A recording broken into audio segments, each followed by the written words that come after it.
I really hope they don't do Chaos Stormcast. Like the Chaos words are already there. You don't need to do some dumb fluff where the Chaos Taint infected even Sigmar's warriors. Yeah. So everyone's at $3 a month. Oh, they are? And yeah. now we had 60 of them? Or no, 30. What do we have? 23. 23 of them. So it's $69. That's not bad, right? And that goes into what? Do we have an account for it? There's an account that will be saved here until we want to pay out on it. All right, yeah. I say we just let it build up for a while. Yeah, we should. It, you know? Let's see if it is. We started. Hi. What's up?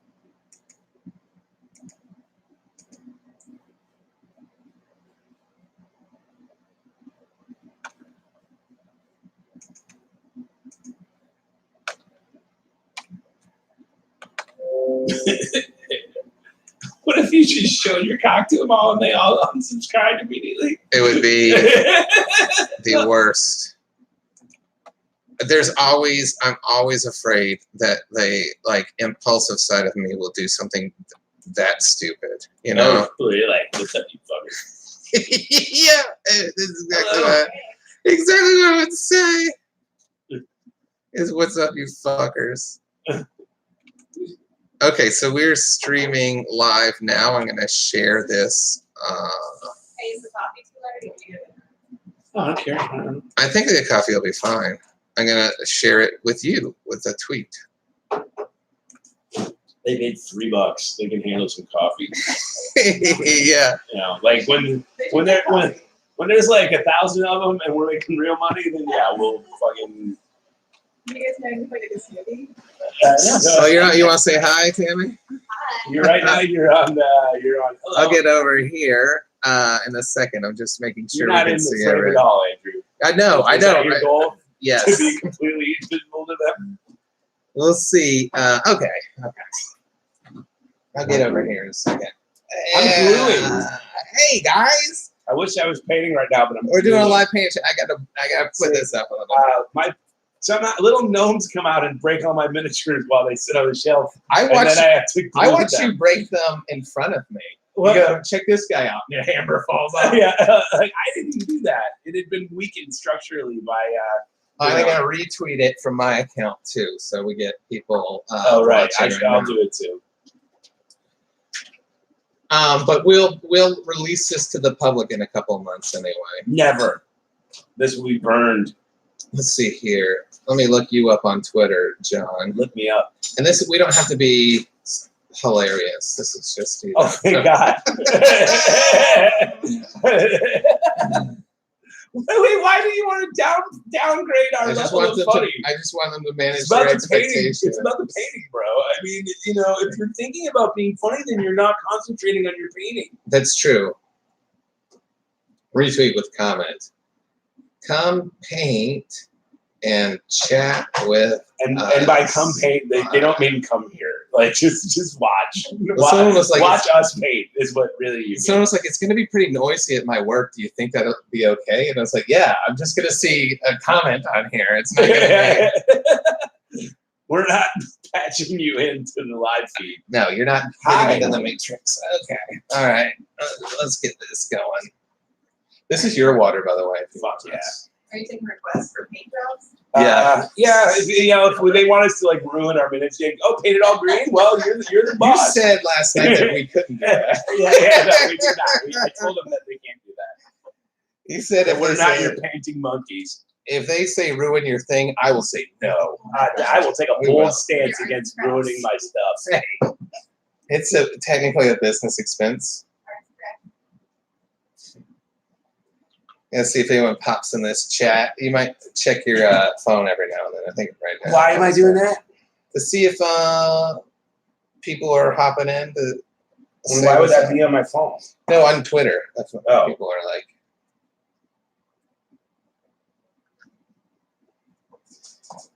So, guys, we're just hanging. Okay. So, Cody says, "Hey, what's up, guys? Hey, what's up, Cody? I'm gluing shit. That's what's up with me. Everything breaks." And I'm painting Dave's Zangor's toes. Explain who Dave is. Dave is a cool dude. That's the first thing you gotta know. He's a cool dude. Who is, he's lucky enough in Los Angeles to have a house, and so he's turned his garage into like our gaming headquarters.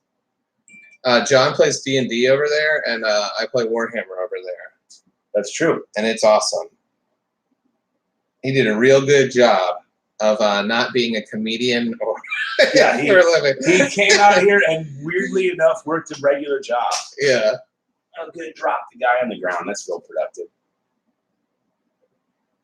Cody, what are you up to, man?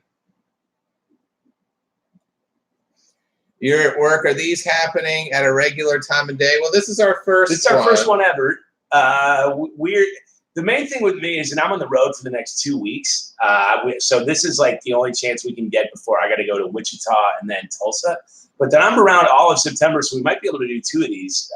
I'm digging it already. I like it. And also it makes us get our work done. Like, I mean, I've had to paint these guys for months, and if I am forced to be held accountable by my peers and the hobby in,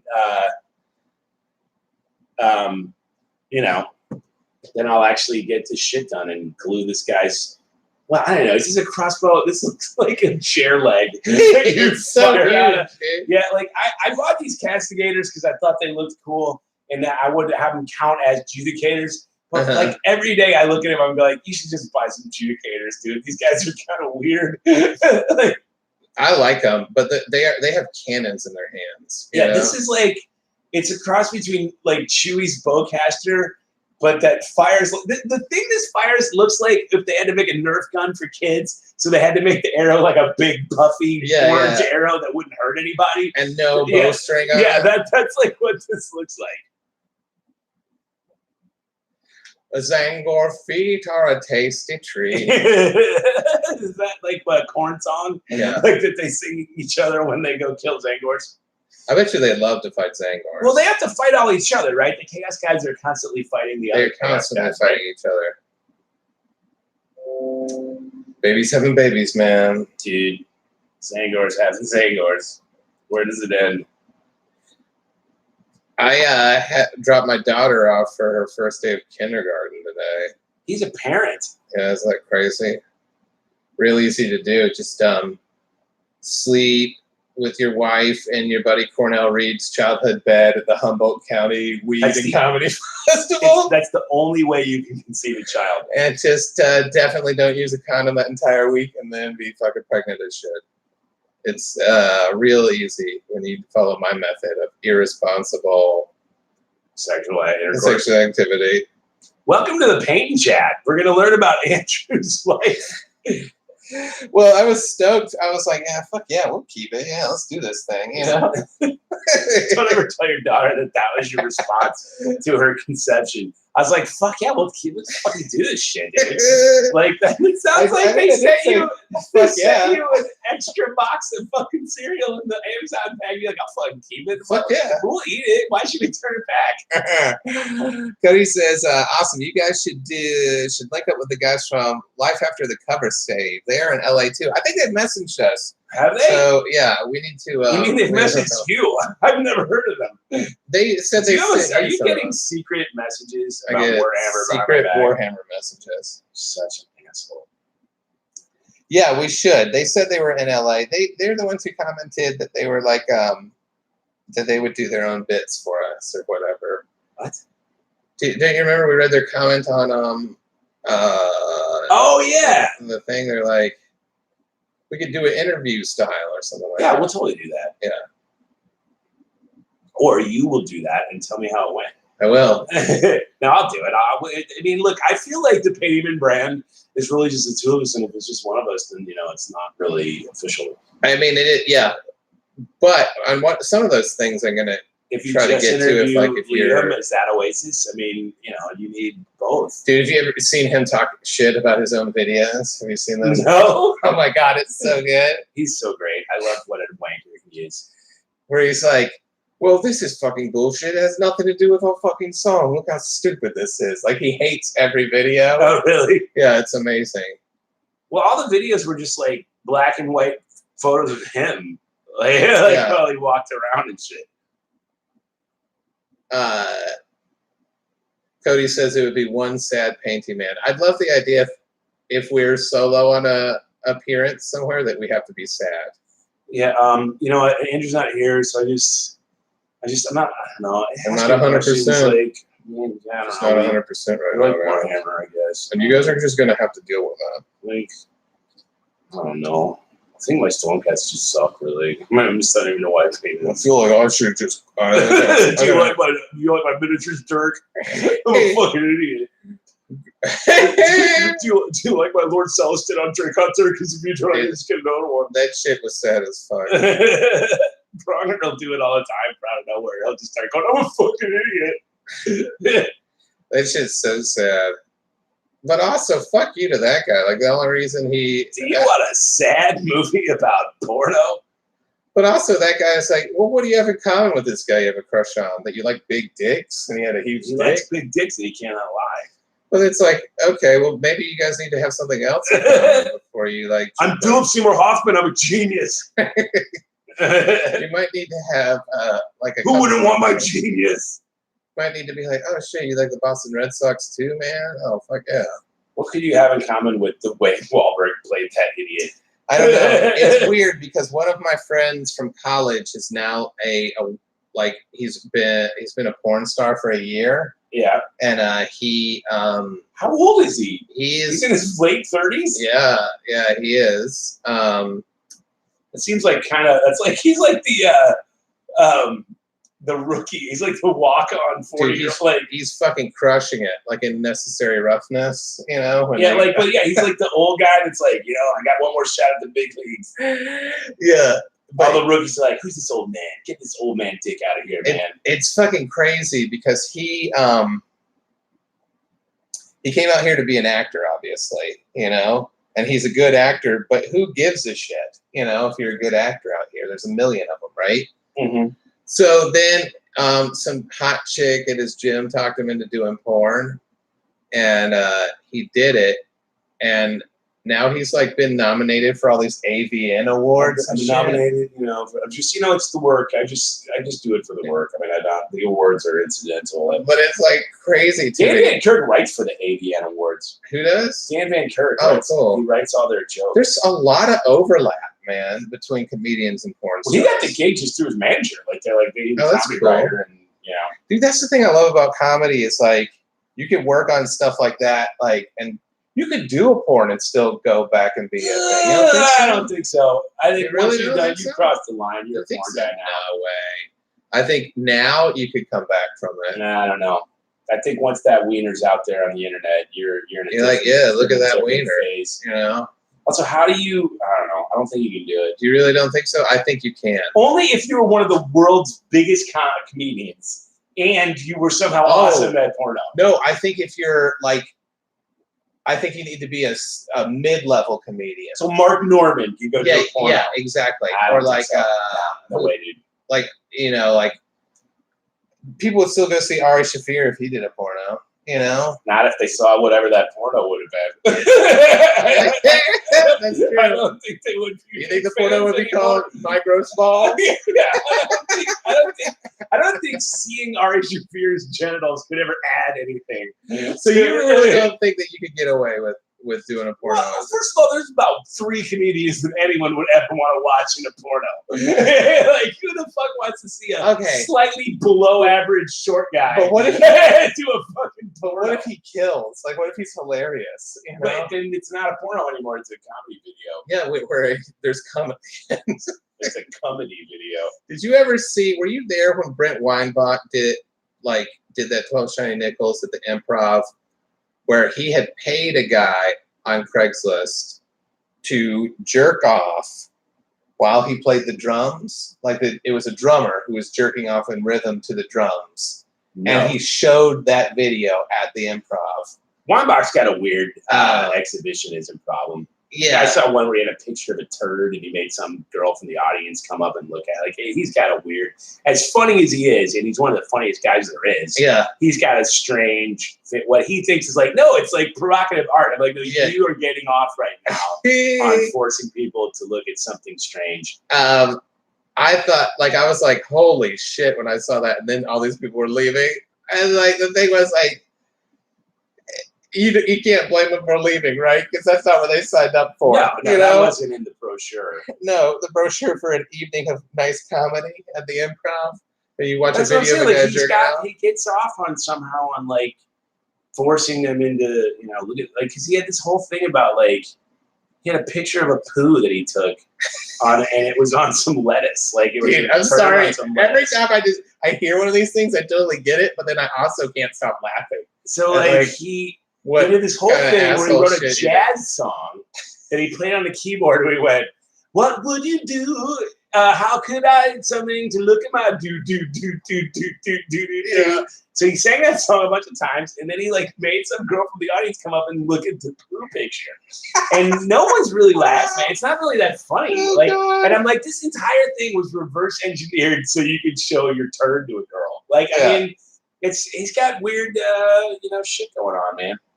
He does. He also happens to be hilarious. Yeah, he's super funny. Let's see. Playski says, "Hey folks, great to be here. It's awesome timing for us Europeans, by the way. I was afraid I'd miss these in Ireland." Oh, hey, man. Where in Ireland are you? I was just there. Well, I wasn't just there. 2 years ago on my honeymoon, I went to Ireland. Was it nice? Oh yeah, it was awesome. We went to a lot of different places. Did you buy a shillelagh? No, I did not. But it's funny. Like we were in Killarney because my Angie's aunt lives in Killarney, so we were there for like 4 days, and we had just watched The Quiet Man, and everyone's like, "Oh, is it really like that?" So we get there, and on the first night, we're walking around the town, and there's a fist fight between two 18-year-olds, and half the town is watching. Like 30 people are watching them fight in a churchyard, and the one guy goes, "Hit him in the face, Patty!" And I was like, "This is insane! Like there's no way the Ireland Board of Tourism wanted that to happen. Like it would be like you go to Alabama and some redneck hits another redneck with a banjo over some snakes." Like, and then you're like, "That was pretty sweet. You want to go to Cheesecake Factory?" He's from Galway. Oh, nice. We went to Galway. It was awesome.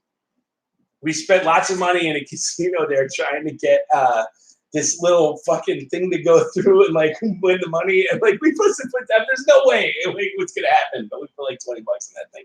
It's a thing that you put for the money? What? It was a casino where this little casino game where if you push this one key into a hole, then the money pays out. But like clearly it was like an optical illusion. Like so you move it forward and then you get to move it down like one. And then it looks like it should be fucking easy. And we must have put 20 fucking bucks into that thing. Well, you got to get that return of investment, right? You were close. You were super close.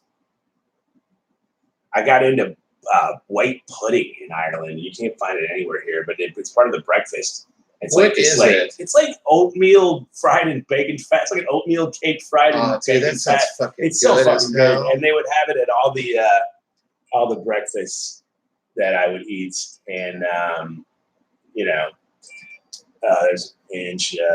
You can do that. You can do it. Oh, I'm sorry. If you want to take it over in the living room or something. This is a casual one. I'm still gluing. I haven't painted a fucking thing yet. He says, "Thanks for funding the Galway gambling community." Oh, yeah, well, I mean, if it weren't for American suckers like me, where would you guys be? That's awesome. When Irish eyes are smiling, gambling, 'tis like you lost 20 quid.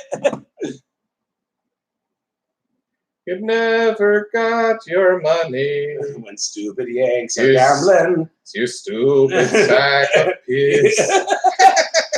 That's a heartwarming number. All right, now I'm gonna wait for this shit to glue, and then it's fucking go time on these guys. So what do you think I should do first, Andrew? Do I go with the ones that are the least done, or should I polish off the ones that are almost done? The ones that are almost done, so you get a sense of accomplishment. Okay. I always trick myself. Do you have a light? Or maybe I'll just use my phone's flashlight. Yeah, I can bring over a lamp. You bring over a lamp because it's just a little dark here for my delicate painting needs.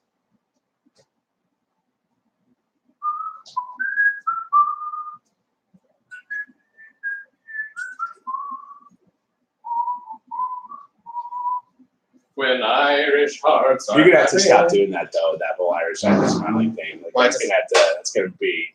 It's not gonna get stuck in your head. Yeah, it's just a little. I don't know if that. I don't know how like good it is. It's real good.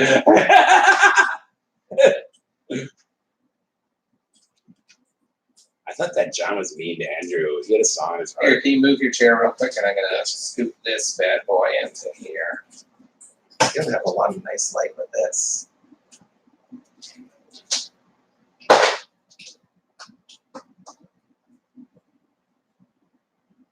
How's that? It's very good. The best thing is to batch paint 30 guys at once, doing one color on each of them, and get chronically depressed at your lack of progress. That's exactly what happens. Oh, you mean my blood letters that I haven't touched for that exact? I did 10 of them, and then I had a whole other box of 10. Exactly. And I was like, and we're good on blood letters. I think I don't really need exactly what I hate about painting. Painting is when I batch. And then that's why it's taken me so long with Dave's, is because I've been batching them. This guy's almost done.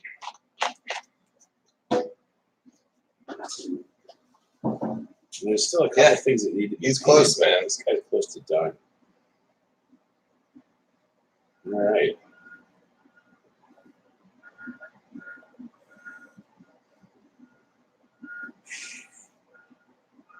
Well, this is cool, guys. Thanks for hanging out with us. Yeah, I mean, I'm sorry. There's going to be some quiet spots because that's how it is. We got to actually do the painting, and you can't be nonstop funny while you paint.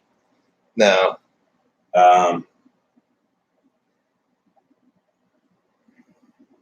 at the beginning, I said we wouldn't be nonstop funny. You said I was underselling it. Well, no one was watching the beginning, so who cares? How the turntables have turned. How the turntables have tabled.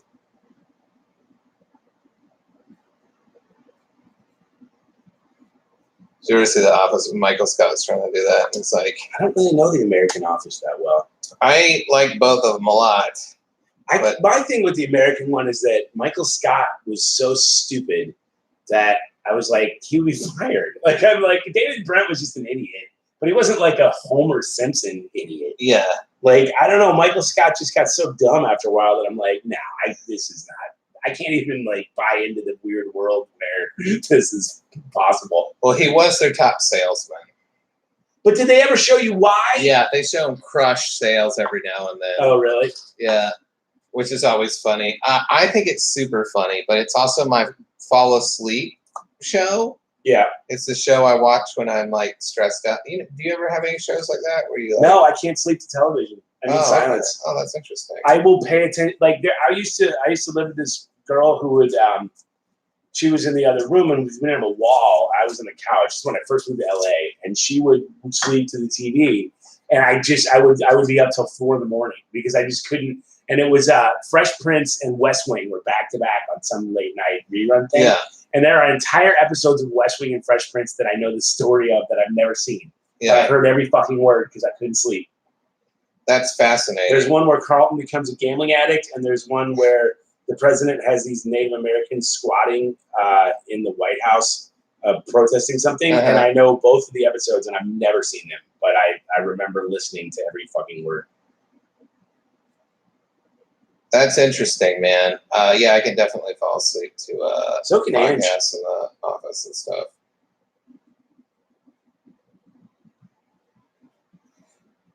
Tammy falls asleep the second there's an action scene in anything. She's not into the action, huh? No, I mean, she's immediately asleep. It took us 2 days for her to get through Suspiria. What's Suspiria? That horror movie that they just did the remake of. Oh, that's why I don't know it. I loved it. I don't watch horror movies. I only like fantasy horror movies.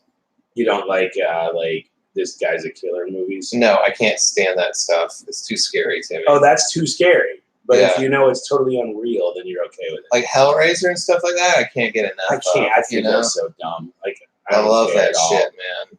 I guess I just can't even possibly even entertain any of that stuff being real. Yeah. So like I'm just like, what? No, that's not. That doesn't happen. There's no stupid puzzle boxes that release some guy with pins in his head. That's idiotic. You know what? I always kind of think it's real. Cuddy says, wish I could paint along. May have to work from home on the days you do these. Well, we'll also like, I mean, they'll be posted on the Patreon. You can rewatch them. And you can pretend that you're chatting with us while you paint. But yeah, if you can work from home, that's the jam. It is the jam. Have you ever had an office job, John? Nope. I was a temp for a little bit. That's it. Never Did had you temp in Chicago? Yeah, back in like before the .com burst where you could still do that.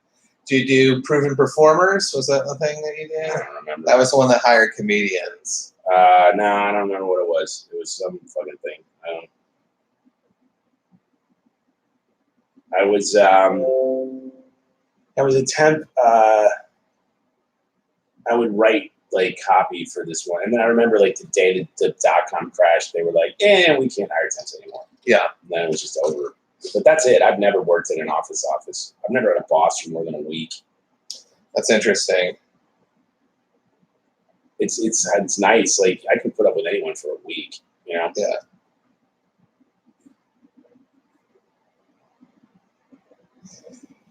I worked at a Chicago Public Radio for a long time. That was my longest like office job. Yeah. I worked with, do you know Justin Kaufman at all? He did Schadenfreude in Chicago, that sketch group. I don't think so.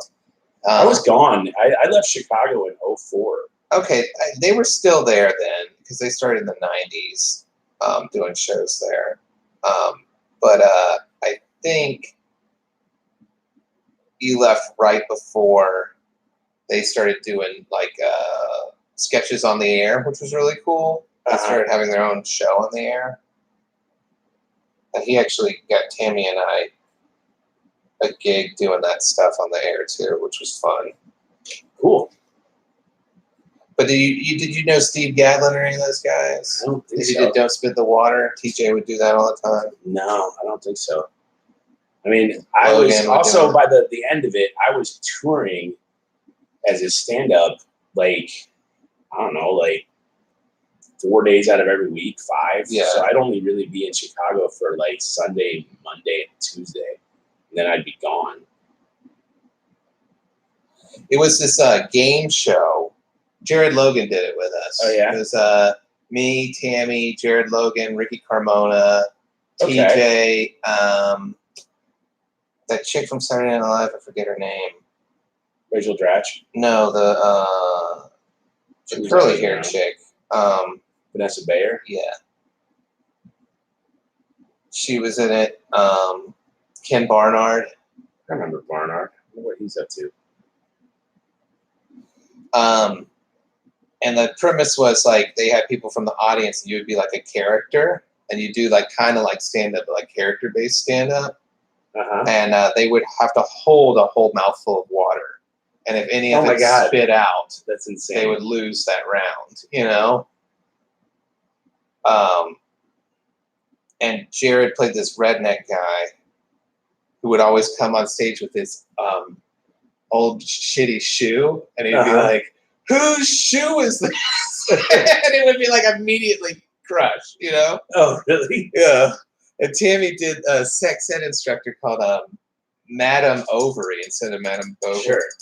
And she had like the vagina parts painted on a smock that she wore. And she had a pussy puppet, like a shaved pussy puppet that would like tell like people about like the human body, but would like start getting nasty as fuck, like like immediately, you know. And like so she'd be like, you know, a lot of the human body is a beautiful thing, and then she'd be like, pee in my mouth. She'd make the pussy puppet like talk right in their faces and be like, pee in my mouth. And did anyone keep their composure? Almost never. Never. Like was anyone able to? Some people really wanted to win the prize, but it was a $5 pickle. You know, like Steve wouldn't tell them what it was. It's like a $5 pickle and a bunch of T-shirts. You know. But yeah, that show was really funny. Ricky would do this thing where he would like break dance for like 10 seconds and then say a joke, and that would kill too, you know, because you weren't expecting when he would stop. And I did a character called Zam Zam, the baby from the future. I was a futuristic baby with like a laser gun. Oh man, I'm supposed to make these brass, I think. I don't know why I painted it steel. The weapon tops, I think, are supposed to be brass in these things. Oh, well, you can paint over that.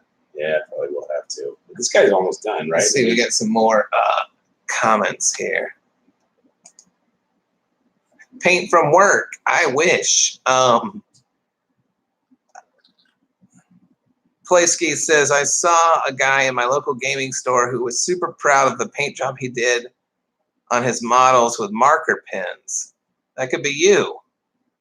I always worked, and then Cody says, I always worked service jobs. Before then, I started my current company in a position that had me traveling full time.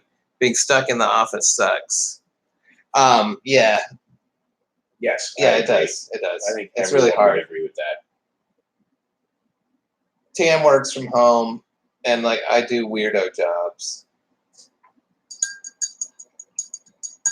like draw butts and.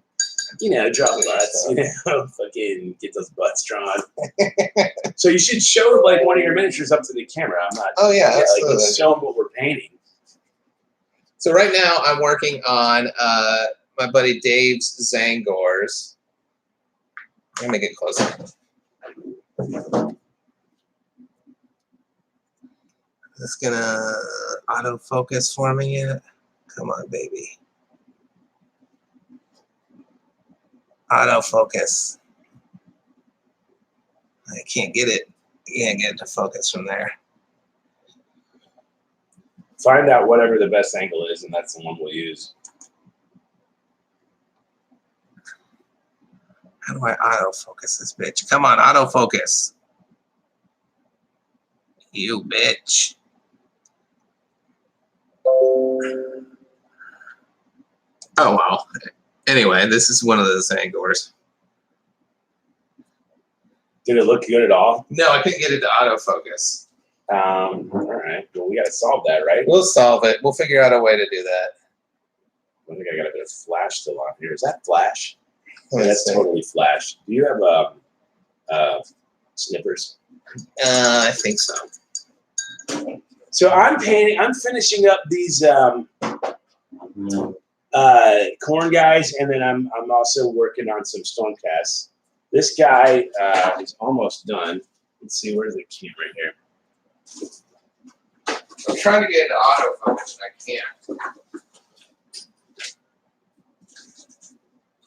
Yeah, that is not in focus at all, is it? We'll post some pictures in the Patreon too, until I figure out how to do it. It's supposed to.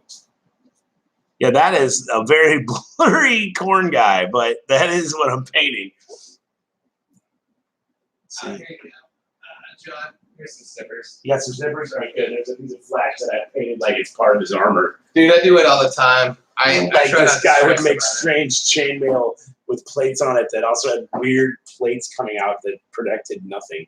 He says, "Hold your hand behind." Cody says, "Hold your hand behind it." Sometimes that helps. Oh, really? All right. I will come back and try to show it to you in a second. Placy says, "Are you playing Shakespeare, or are you just like the models?" Just like the models. Yeah. I feel like there's very cool models that, like, for example, like this guy here from Shadespire. Do you get past me, or do I need to move that?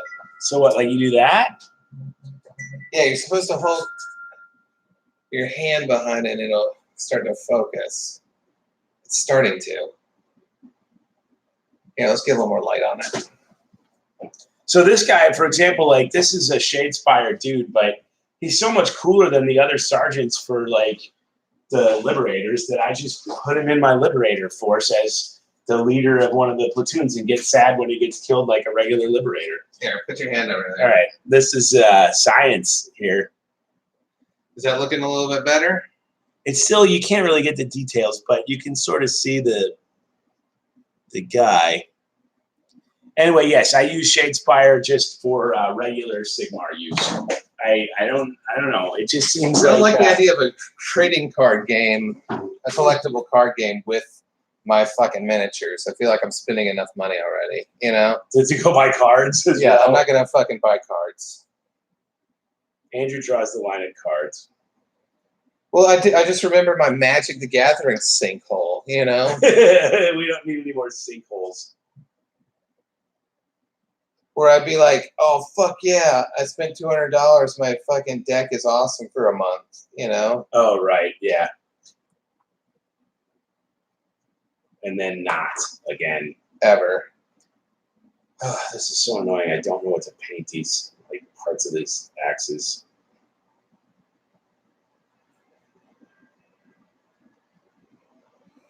Where's the guy who's here? This guy. No, that's another new. Here we go. Where did I paint them before? Okay, so Playsky says Shadespire is a fixed card list, so no booster packs to drain the wallet. Great. Oh, that's cool. Okay, that's cool. Is it fun? Is it more fun than just using the same amount of time to play Sigmar? That's my main question. And is it more fun than Warcry, which looks pretty fun? I bet it's the same. Why would they make two skirmish cans with totally different rules? That's crazy to me that they do have that. They're gonna make a call between which one's gonna be the one that they keep doing, you know? They're only within a year of each other. I know. So that's why I like just playing, like if we're gonna play a skirmish style game, maybe just use those skirmishy points, you know? Like be like, okay, well we're taking like 100 points worth of shit, you know? Mm-hmm.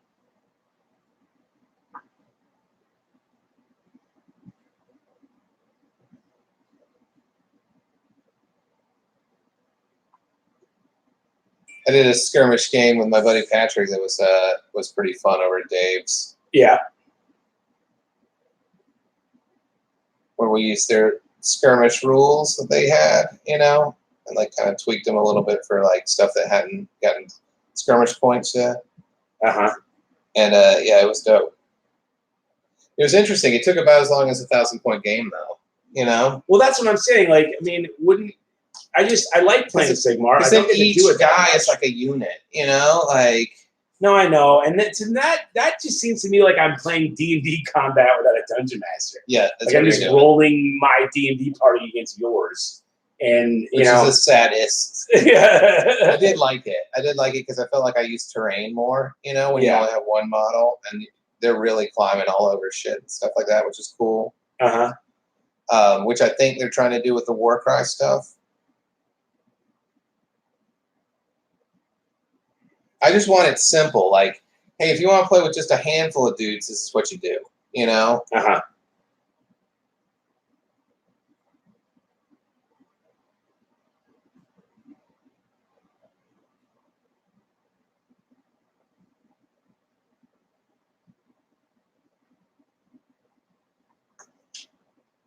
So Plesky says Shadespire is hex-based and way more chess-like. Warcry is Sigmar, but really streamlined. Okay. Fast, but so good. Okay. Well, I'll definitely play it. I just don't know if I want to make the investment. But you know what? I want the Untamed Beast anyway to play as Chaos Marauders in my heavy metal army. Yeah. So. Well, that guy Flux Pavilion's going to be in LA in a few weeks. Oh yeah. And he wanted to play Warcry because I don't think he wanted to bring like a shitload of miniatures with him. Right. From Europe. You know? That makes a lot of sense. Yeah, Cody says the Warcry models look awesome. We agree, man. I love those Untamed Beasts, and they'll fit in. Like my Corn Army, It's supposed to look like a heavy metal album cover. Like, that's my entire point. And those Untamed Beast guys are absolutely perfect for that. So, like, I'm sure I'm going to buy them. I have to paint the crap. I won't let myself buy more shit when I still have so many. I still have to paint the thing Mercy has sent us, the Bloodthirster. I have 10 blood letters still in the boxes. I just shit I got to paint. And I can't be like, spend $100 more. Yeah, I've got my Mercy stuff I haven't painted yet either. Where it's just like, dude, paint the crap you already bought, you selfish, fickle, no attention span asshole. And after I paint my Slaanesh thing, my Slaanesh army, I've still got to get the Keeper of Secrets. Because that's one like my favorite miniature besides Marathi right now. Yeah. And I got to paint the fuck out of that.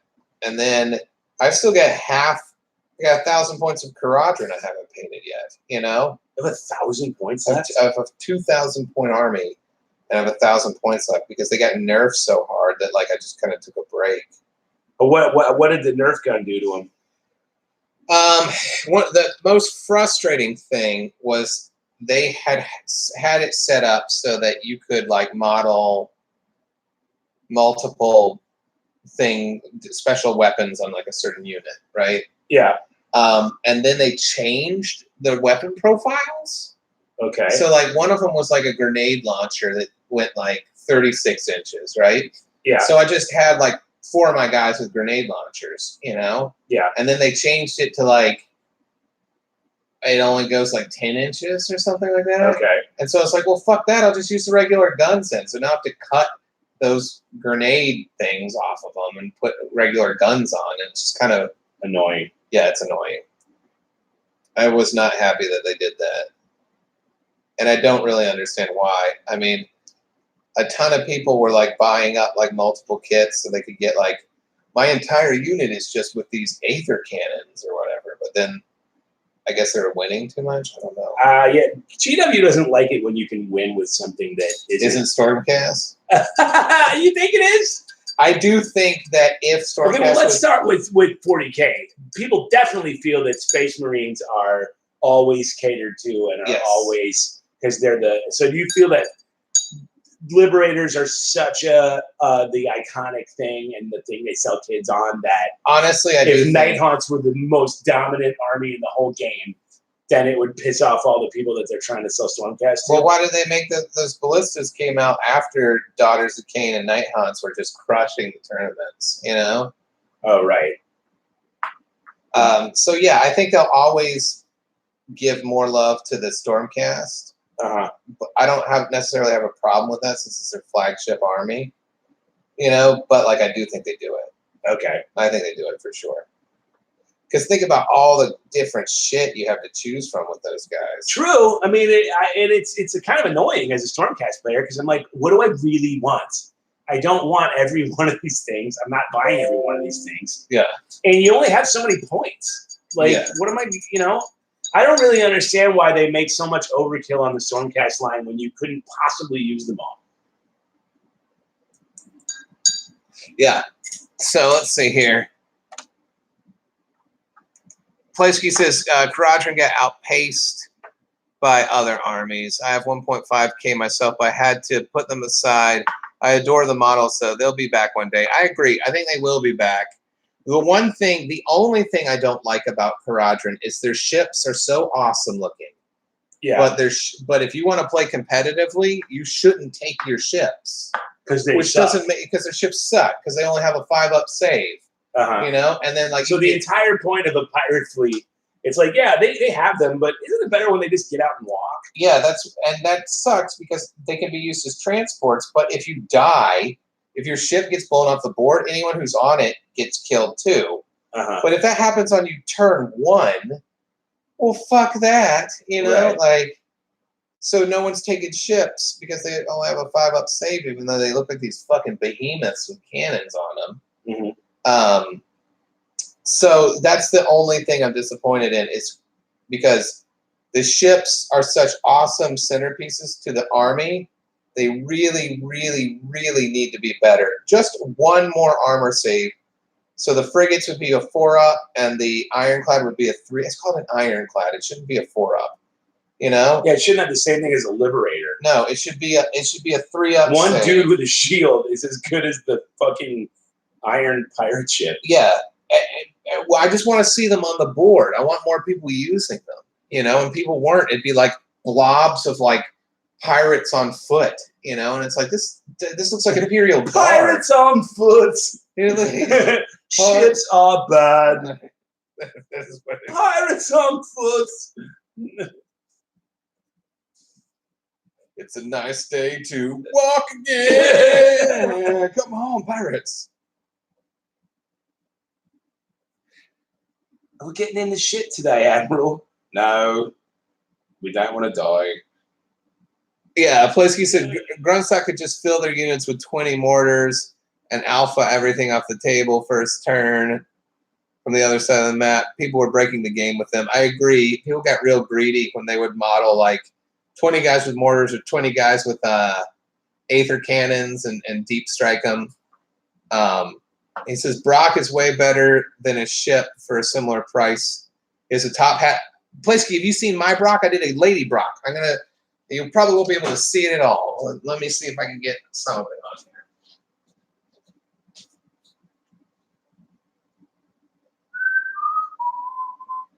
Sorry about that, Duran. That's not going away. Let's see. Where is it?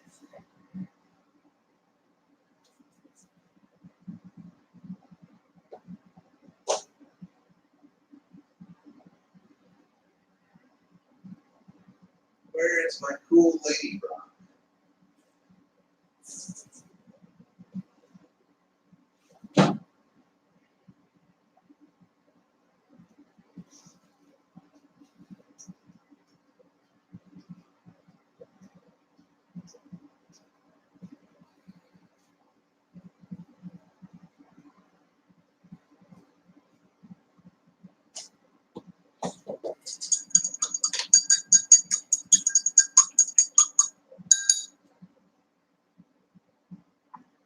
Remember, before we get done here, you got to help me with these faces. I will.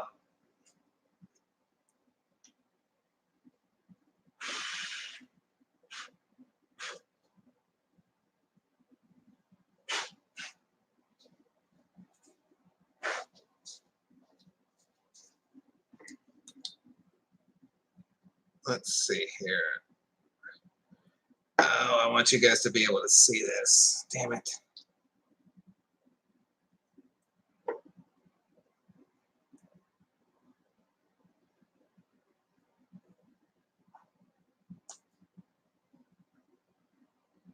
I gotta get it focused on just this.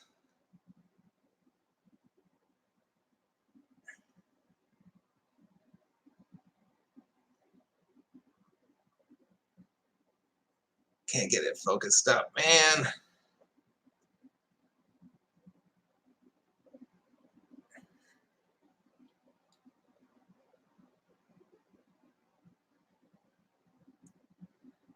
I'll have to take some pictures and post them in the Patreon. But I did like a pirate flag and everything with it.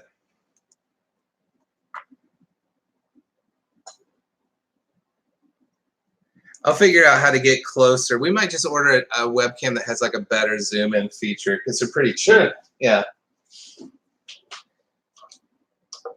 This is the inaugural one, folks. We're Yeah. figuring it all out still.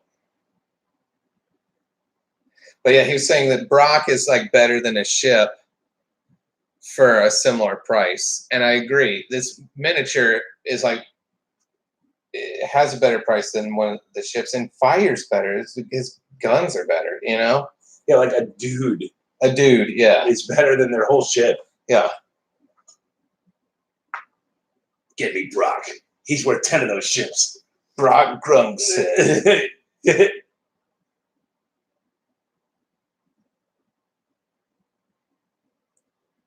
Don't have too much faith in this technological terror you've constructed. The power to destroy a planet is insignificant compared to the power signal. I mean, Brock uses guns. Like Brock. So this is my Brock miniature. That's like a lady. But like, check it out, Roy. She's got a gun over her head. And then she's got a Gatling gun, too. She flies around the board fucking killing fools, you know? Yeah, she's a one-man band of death. And then their big-ass ship with guns on it and stuff is like... That they all get in. That they all get in. The thing they get in is less protective of them as a girl in a fucking hot air balloon with a gun sticking out of it. Yeah. The Montgolfier brothers are more secure than a B-52. It's really crazy to me. Do you like my early aviation reference? It was great. Wasn't it pretty good? I thought so.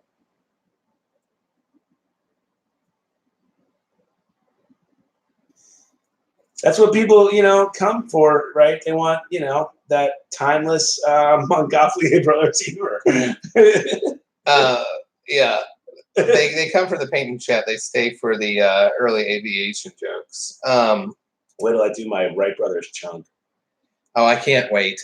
So question says, did you model away her mustache guns, or did you give her a carnival sideshow look? So what I did, because Brock does come with mustache guns. What is a mustache gun?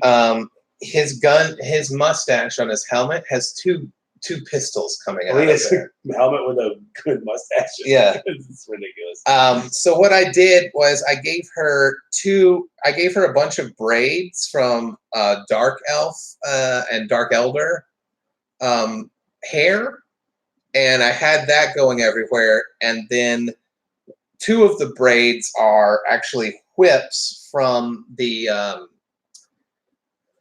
Daughters of Cain, not the witch elves, but the slaughter hags. What are they called? Sounds Sisters of Slaughter. At least somewhat plausible. The Sisters of Slaughter, with like the big pointy barbs on them. So I had that instead of her having the mustache gun, she has those that she whips at people,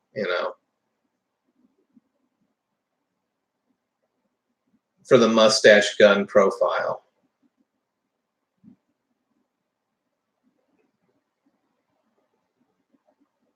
I do miss my Caradron, though. I'll get back into them. I think they're going to get good again. They'll get like a buff again, I'm sure. Because they look fucking awesome. And they're really fun to play.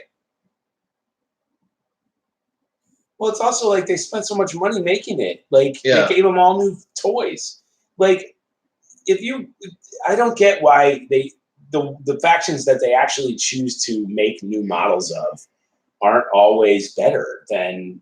Most of the time they are. That's why it was so shocking that Caradron got worse, But they were, like, people were cheesing them, and they were also only doing one move, which is load everyone up on the boats. Yeah. Then deep strike them in, have everyone pop out on turn one, and just obliterate the other army. That's all Space Marines do. Yeah, that is true.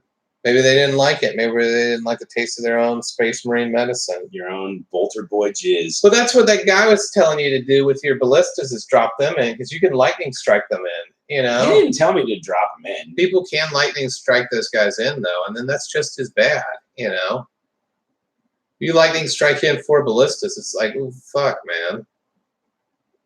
You just don't want to see your precious Kane Tower pop. Maybe they'll build an army without it. I need Kane Tower. I need Kane Tower. I just have like 16 hag queens, I don't need Death hags. I don't need Kane Tower to kill you. I can kill you with my fucking look. I'll take you 1 ballista at a time. I'll take you 2 ballistas at a time.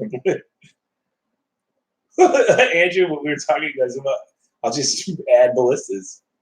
I'm order 2, bitch. I love the idea of that being a legitimate strategy. It is. When it's order versus order, just ally in the same shit. I'll just have what you have. Why would that be wrong? I'll have what he's having.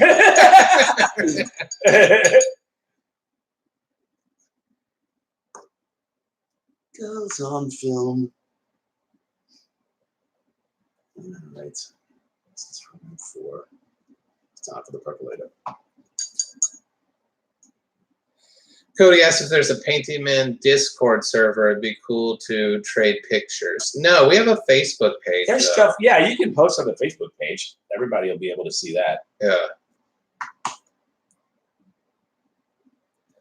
We want to limit how much different things we have to be signed up for, you know? Right. Because it gets hard to keep up with all that stuff. Also, because we do all kinds of different stuff outside of Painting Men too, that requires social media pushes and stuff. Right. That it get like sometimes I'm just like, I gotta promo where's my my own fucking albums and then passwords? You know, like what am I doing on? Like I remember like posting like some kind of chick's ass I drew or whatever on like my Power Pals Instagram by accident. I was like, fuck. What's Power Pals? That's the gaming one. That's the gaming one. Where they're not as keen on Andrew. I mean, they're keen on it, but it's also like they're keen on it. They're quite keen on it. Everyone wants my butts, John. Everyone wants them. I would say they're quite keen. They're real keen and mean to get down with the brown nut green. That is a good rhyme. That's the stretchiest rhyme. That is a good rhyme. You don't get to be your own board of review. Yes, I do. That is the point of being a board of review. I'm like Disney. I set up my own town. And welcome to Butt Town.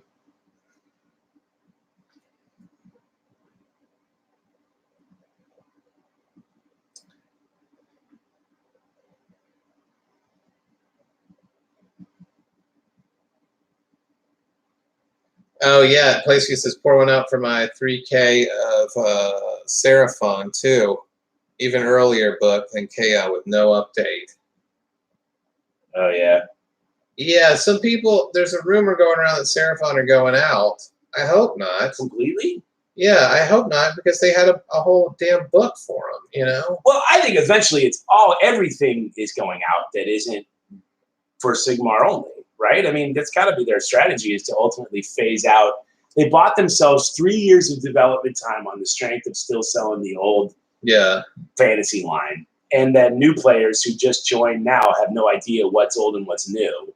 Yeah. But I think eventually they're going to want it to be all, because there's no doubt that new miniatures are better. Yeah, but it's not like Seraphon doesn't fit with the aesthetic. Oh, it's not about the aesthetic. Craziness. I think it's just the actual quality level of the miniatures. Do you think that they're a lower quality level? Yeah, they are. Yeah, some of them are. And they're built to rank and file. None of the cylinder of does this make sense? Like if you go up from the base on a Warhammer Fantasy miniature, it's meant to be all like so. There's no like dynamic poses. Yeah. So that's why, like this guy here, you would never have that in a Warhammer Fantasy because his spear would decapitate the dude packed in next to him. Yeah. So I think ultimately they're going to want those dynamic poses on the whole line, and they're gonna discontinue everything that was made before Sigmar. We're just not there yet. They still need it to pad the line out. Well, someone said that when they had done the Witch Elf sculpts, that had been after they were already planning Sigmar. Because no one could get them together in rank and file. Because they were like, guess what? You're never gonna have to. They don't click in together because their hair and their fucking legs are all over the place. Little booties, their cute little booties.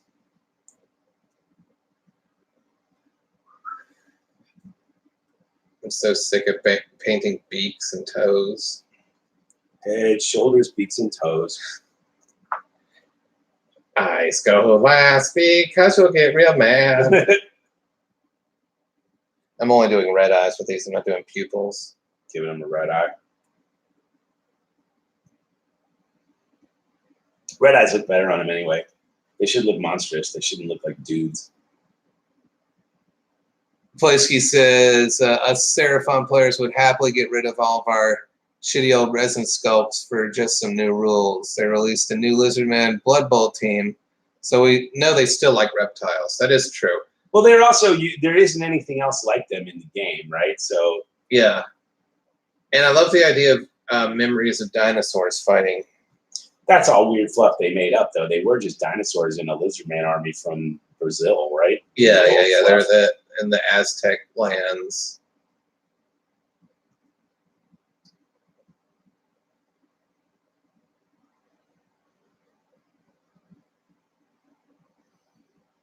In the jungles of Lustria?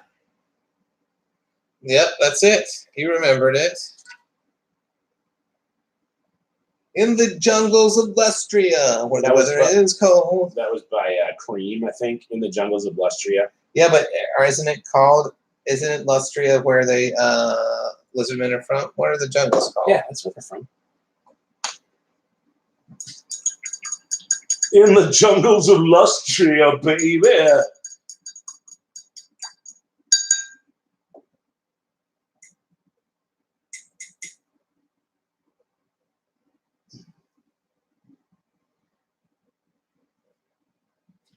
In Dark Elf Canada, baby. In darkest Dark Elf Canada. So weird to me that Canada is Dark Elf land. Well, you know. It's weird to me that they just used a map and were like, this is Britonia. Well, it was cool. It was different. It set it apart from Forgotten Realms and Greyhawk and all those completely fictitious places. Yeah, they're like, so this one's sort of jarring, based on our world, you know? I don't know why that's weird. It is weird to me. I'm not used to it. Like Middle Earth was too, wasn't it? No, Middle Earth's just a blob on a map. Yeah, because it's Pangea. Yeah, but he didn't know that. You don't think so? I don't think Tolkien was like up on Pangea when he was writing that shit. You think he wasn't down with that Pangea shit, bro? So you down with Gondwana land? Yo, you fuck with that Pangea shit? Because fucking Robert E. Howard did. Robert E. Howard. Anything where a white man can tour all the lesser races was Robert E. Howard's jam. Yeah. I mean, every now and then it gets a little racist. A little? Oily-haired, hook-nosed, lying merchants of Shem? Yeah. That's a quote. They said Shem, though. Oh, they didn't say anything about where they were from. They just happened to rhyme with Semite. I mean, is it any more? He calls them Shemites. Yeah. They just put an H in there. Yeah. He's this complete fucking bigot. Is it any more racist than we should not have made this bargain? From fucking Attack of the Clones and shit, you know? Ooh, I don't know. That's really I might be Jew or I might be Greek, but I am very bad. Oh, that guy. Wada's super racist, and the two Asian frog guys. Jedi. It's really bad. Jedi is disrespect my family. You're well, like, also, there was nobody on the set going, George. You know? Do you think it was just through the mask, and they thought it was just the mask doing these masks, they just make you racist. It's their he only sounds racist. Mask. The mask will overdub it. It won't sound racist. And then it sounds even more racist. It's really bad. Because you also had Jar Jar Binks too. You know, like the whole thing. It is not going to age well. It's like shitty fake reggae. Yeah. I mean, it's really bad, and none of it's necessary. And he didn't do it in the other movies. In the other movies, the aliens just talk like they're dubbed over. Yeah, they're just talking like, in alien. You tell me.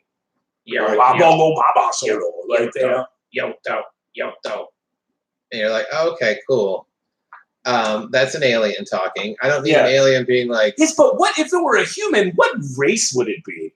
In like a 1930s racist sense. That is the most racist game you can play with your fictional creations. You know? I kind of thought of these guys as like, derogatory Chinamen. So if you could just talk like a racist propaganda cartoon from the 1940s. Yeah, that'd be great. That'd be super cool. And then we'll have Bugs Bunny put a bomb under your asshole.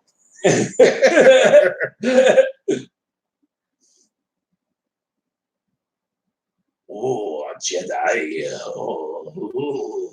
Yeah, I mean, it's like, I remember I think I was still in high school when the first one came out, the first prequel came out. I was in college. And I was like, bummer that was. I was like, oh, fuck.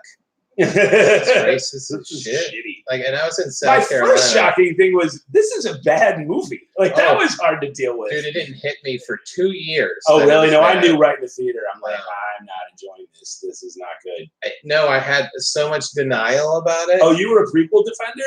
I didn't defend it. I just didn't know that people were upset about it or anything. You know, like I hadn't thought of it that way. Racial aspects notwithstanding, you could tell it was a worse movie than Star Wars. Oh, no, right? I was in total denial. I was like, Yeah, that was really cool. I love that fight scene with Darth Maul, you know? The character who's entirely unmotivated except he gets an assignment. Yeah. And then the Jedi, the Guardians of the Galaxy fight him 2-on-1. Yeah. Yeah, so I was totally like, I didn't even realize that I had an Emperor's New Clothes. Oh wow! Yeah, no, I did not. I walked away bummed. Like I was like, oh man, I just was so built up. That was the first thing that didn't deliver for me. Like the first thing I was like all geeked up on, and then I went and it was like maybe Batman Returns was the one that first did it, but yeah. Prequel Star Wars was rough. I've still to this day I've never seen past the 10-minute mark of Revenge of the Sith. Oh yeah. The minute the robot starts breathing, I'm like, I'm done. Fuck this movie. Yeah. So and 2 is so bad that like it sapped my will to keep giving money. But like I remember my buddy Kyle in college being like, yeah, and the fucking Phantom Menace sucked a big fat dick, and then I remember going, oh. It did. Oh, like that immediately all rang true. Like, yeah. Oh, this is bad. I hadn't even considered that it might have sucked. You know, like I hadn't even come. Like I was like, oh yeah, you're right. It did suck. I remember having that kind of denial on other things though. Because back when you had to buy CDs and tapes with your own money, it was very hard to admit that a band that you liked made a shitty album. And like I remember buying this album. Maybe the worst album I've ever bought is called Hot in the Shade by Kiss. And I spent like fucking $14 on it. And I remember trying to convince myself for weeks, keep playing it over like that it was good. Like that I didn't just give Paul Stanley a bunch of money to shove up his asshole. Yeah. Like, oh my God, I felt so dumb when I finally had to just take it out and remove it from my tape cassette. So like I never had to look at it again. Yeah, it was an unfamiliar experience to me. To be like, oh, this sucks. I'd never thought that about something that I was into before. You know, if it sucked, it was because it was broccoli or it was, you know, like. I think being a classic rock fan in the 80s, but disabused me of that notion quite quickly. I had to realize that Robert Plant, the Rolling Stones, and the Who indeed could all make bad music. Like, I think like getting into classic rock in the 80s prepped me for disappointments like the prequels. Yeah. To be like, oh, Clapton's just bad now. Yeah. Like, that's the main problem. I remember my dad being furious that he did Layla acoustic. He's like, this is a fucking party song, man. Right. This is a song that would dude, it's a beer commercial song, isn't it? He was like, this is how you knew you were at a good party when someone would turn up Layla, you know? Now you know you're at the dentist. And I didn't even know. I was like, oh, was it cool? And he was like, yeah, it was cool. Like, I didn't even realize how awesome. And then Dwayne Allman. Yeah, it's a fucking rock jam. And they're like, there's a whole lot of that going on in the 80s and 90s. Of like, let's slow it down. We're all old, man. Let's make it shitty. Let's make a shittier version. Let's see. We got some more comments here.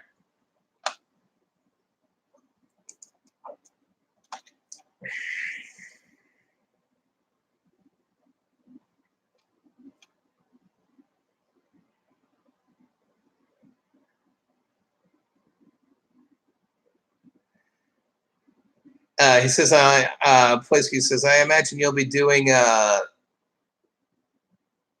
is that? I imagine you'll be doing a new ogre army when the book drops, Andrew. Like they have one of the best models ever.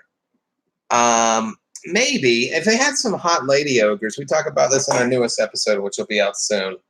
If they had some hot lady ogres, I would do an ogre army. I just like the low model count. I love low model count armies, man. Even if they're not tactically sound, I love painting centerpiece models. They're much easier for me to paint. And I feel like I do a really good job on them. And I get excited about doing them. I don't get excited about painting rank and file.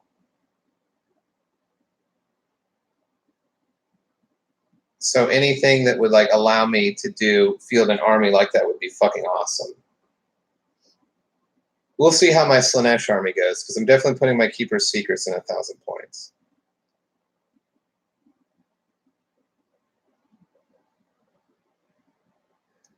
Then Daniel George says, Painty Men Live. Hey, Daniel, how's it going? And he says, can you just come to the UK and play some games / a tournament with us already? Well, we'll see. We'll just get on the UK bus. That's $10. Plisky says, I know the feeling. I remember watching that in the cinema and coming out of a deathly quiet cinema and thinking, like, I spent my entire life waiting for this. It can't be that. When the spell breaks, it's like there's no Santa Claus. Oh, I'm an adult now. Things I want to like will be bad no matter what I do. Yeah, it's true. The link is a hot lady ogre. Where's the link? I'm not seeing it. Post that link in here, man. Yeah, you just said Andrew's favorite words. Hot lady ogre. And by that I mean Andrew wishes the character Ogre from Revenge of the Nerds was a lady.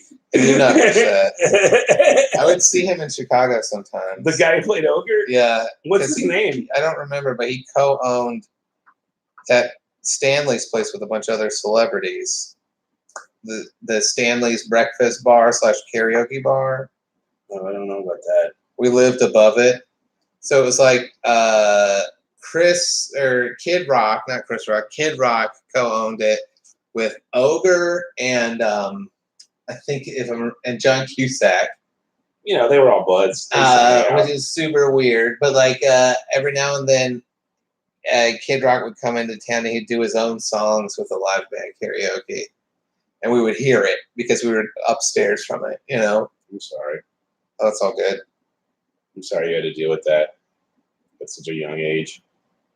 Kid Rock karaoke his own songs. I mean,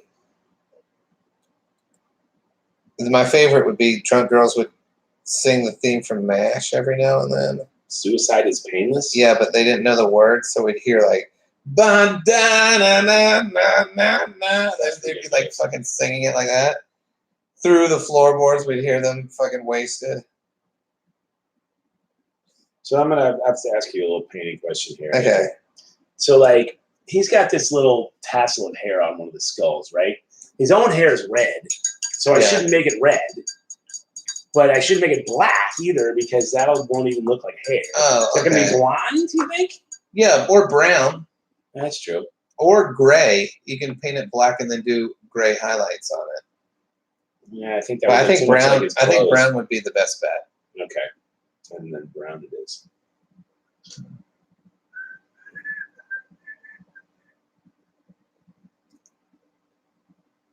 Cause suicide is painless, but it brings on many changes. And dokey do boo boo boo doo doo. Yeah, those are the words. Is that how it goes? Yeah. He wrote a really introspective song about suicide that goes, suicide is painless, it brings up many changes, and bokey bokey boba doo doo doo. And bokey dokey doo doo bokey doo. Were these placeholder lyrics? Like, were you gonna go back? No! This is the song! What? You hire someone else if you don't like it. Yeah. I'm a fucking artist. Bokey bokey boba doo boo boo. I used to kill in the 50s. I'm going for like a Little Richard thing about suicide. Oh, that's hilarious. A Little Richard suicide song. A dark You know song the real lyrics to Tutti Frutti? Yeah. It's a dirty song he sang in gay bars in the South. Uh-huh. And it went, Tutti Frutti, good booty. Yeah. Tutti Frutti meant 100% gay. Like a total fruit. Tutti Frutti, good booty. And then there's stuff about like when the booty's loose and when the booty's tight. Like I swear to God, like Google Tutti Frutti original lyrics because he was trying to do these blues songs and it wasn't working. He goes, well, there's this song I play in the gay bars. And they were like, okay, this is awesome, but these lyrics we can't do. They hired a woman to come in and like turn it into a straight song. Yeah. But it's a completely a gay song about butt sex. But I love that. In underground gay bars in the South. But that's why he was so enthusiastic about it. Yeah, that's why he was like, oh no, I can get into this one. A tutti frutti, good booty. Yeah, that's what it is. And there's no girl named Sue in that song. Are you pulling them up? Yeah, I'm pulling it up right now.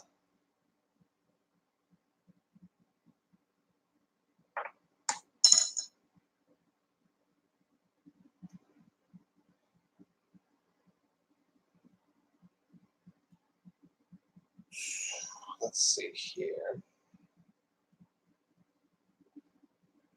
Hot Lady Ogre. No, that's not a Hot Lady Ogre. I've seen this ogre before. Yeah, Andrew has very specific opinions You about think I what haven't seen the man-eater ogre with the beard before and the sloppy titties? Like, I've seen this a million times. This isn't Andrew's first ogre rodeo. You thought you could pull one over on me? Of course I've seen it. I lamented the fact that it wasn't a Hot Lady Ogre. I've already wept my tears for that one. The Hot Lady Ogre Menace.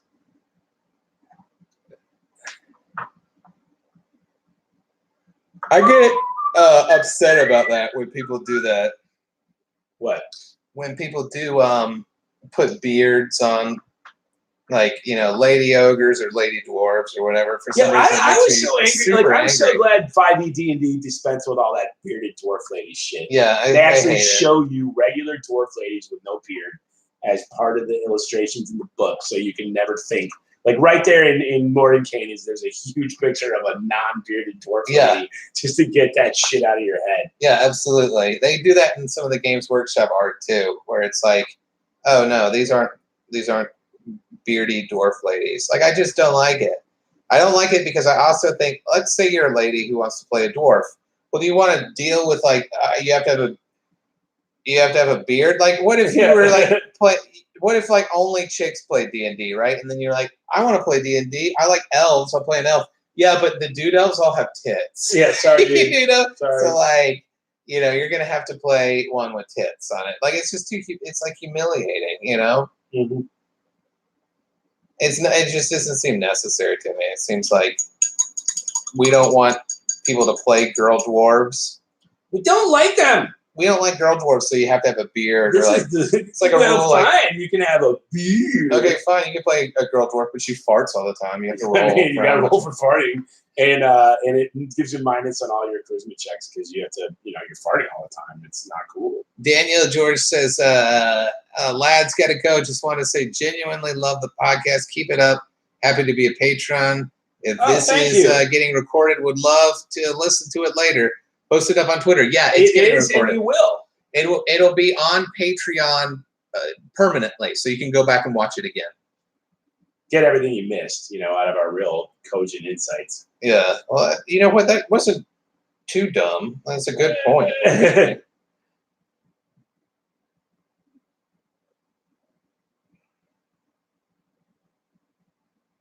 Did you do sketch comedy in Chicago? I did improv. I didn't do sketch. I mean, we had to write sketches for the Second City graduation show, but I didn't do sketch comedy. I did improv in Chicago. And just on the student level, like I finished Second City Conservatory and I finished IO. No, I finished Annoyance and I was halfway through IO when I was touring too much to make the Sunday classes. Yeah. And I was getting paid for stand up and I was still paying Sharna to do improv. And I'm like, as much as I love this, yeah, and I did, I loved it, but I just couldn't. It didn't fit in my life anymore. Yeah. At some point, you got to realize you can't do it all in comedy, and you got to do the thing that you know, is showing you that you can do it on a professional level. You know, I feel like Chicago broke me of sketch. Well, sketch because like carrying shit around on trains. Oh, right. So hard because I didn't have a car in Chicago because I didn't think I needed it, you know? And then, well, if you're a regular person, you don't. Yeah. And then I was like, holy shit, man. Taking like laser guns on a train in a fucking Tupperware box so that you can do your space pirate bit.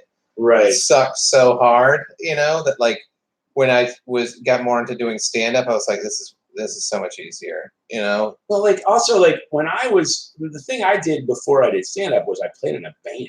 Yeah. And I got so sick of lugging bass amps and shit around. Yeah, dude. When I was like, oh, am I going to have to carry shit for comedy? Fuck no. I'm not going to carry thing. That was a big deal. Yeah, like, I'm not doing this anymore. I'm not a mover carrying my act around.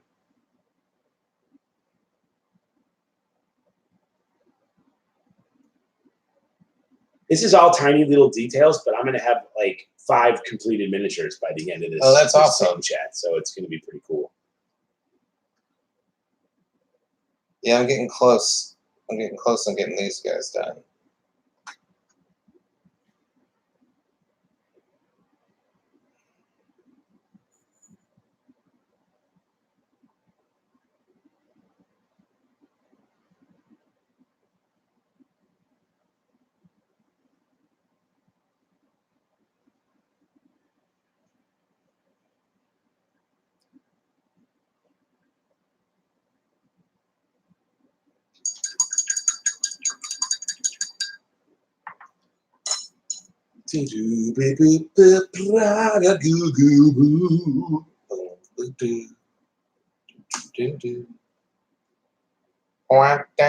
That's gonna be in my head now. Every song I've sung has been like annoyingly stuck in my head. It's because I picked the shitty ones. The ones that get stuck in your head are the ones you end up singing, right? So. Plus, he's talking about the dwarf beard stuff. He says, "Yeah, Sigmar has cleaned all that shit out now. Thankfully, there's some real good stories about the awesome Fire Slayer wives and how badass they are. That's cool. I wish they had some Fire Slayer wife minis. They've gotten better just across the board, like getting it even, you know, which I think is good. Like you got like some female Stormcast, some regular, you know, like because the Eldar stuff in 40K has always been that way, you know. Like your pack came with of your like basic like troops, Eldar troops, came with half female Eldar, half dudes. Well, I think they probably figured out early on that if girls were going to play, the Eldar were attracted to them, so they were like, "All right, let's maximize that." But it's also like when they first started doing female Stormcast, people on the Age of Sigmar fan page, some people would be like, "Well, that's completely unrealistic," you know. And it's like, well, what about a guy being brought back to life 100 years later to be a living lightning weapon? There's nothing realistic in this game, you know. Nothing at all. Also, like having like a couple of super powered ladies with hammers. Why is that the hill you're dying on, dude? It's not like they just want everyone to go away who isn't the same kind of dudes they used to play with. Yeah, because the same thing happens in D&D. Like they just want it to be 1986. Like they just don't want to deal with. And comic books, it's all happening. Like all these little like nerd spaces that were their little havens. They can't deal with the fact that they're popular enough that people that aren't like them are playing. Mm-hmm. I mean, you know, because like I played Greyhawk in D&D, so I'm always on a lot of Facebook pages with older fans. Yeah, and that like some of them are totally cool and they're totally happy that everybody's playing now. But there's other people that are just any tiny change is bad. Yeah. Oh, I bet, man. Because some of those D&D guys go back to mid-70s. Yeah, know? Like, and so anything that isn't the way it was in 1977, if Gary Gygax didn't personally do it himself, then they don't want it.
yeah, Plesky's just talking about the new female stuff.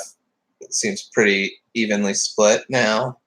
And he's talking about it being a good thing. I agree. I also just agree from like a boredom perspective. Like it's nice to have some different bodies to paint. You know, because it can get real old painting the same fucking shit. You know. Yeah, especially when you're expected to do it 10 times for each unit. I mean, particularly with troops, because it could just wear on you so quick.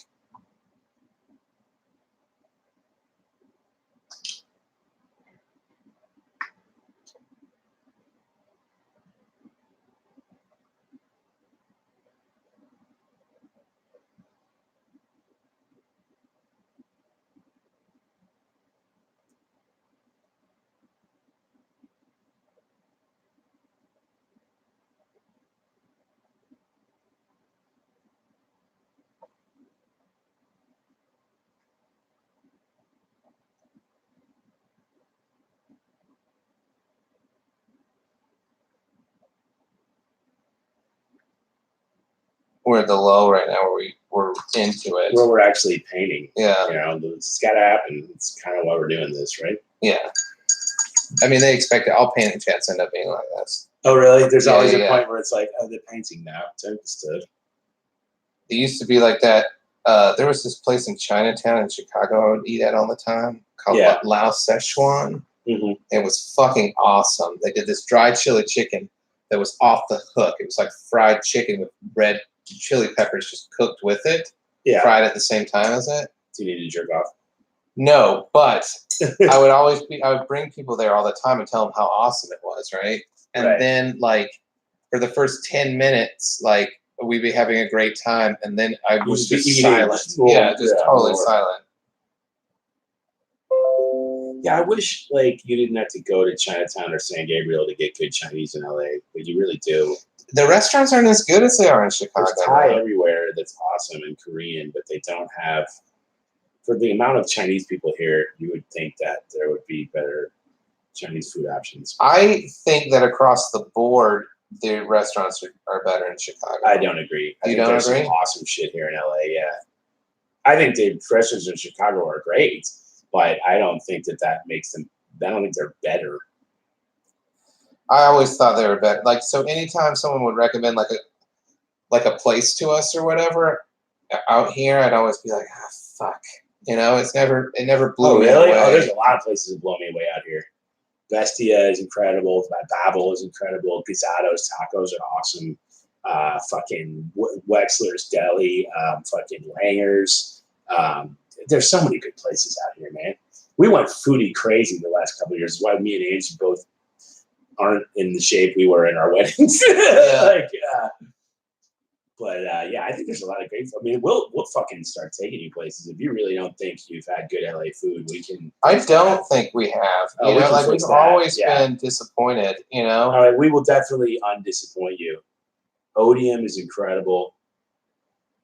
Oh, Matzah. They just got a Michelin star. Oh, nice. Nancy Silverman's place, Osteria Matzah. So I go there on my birthday every year.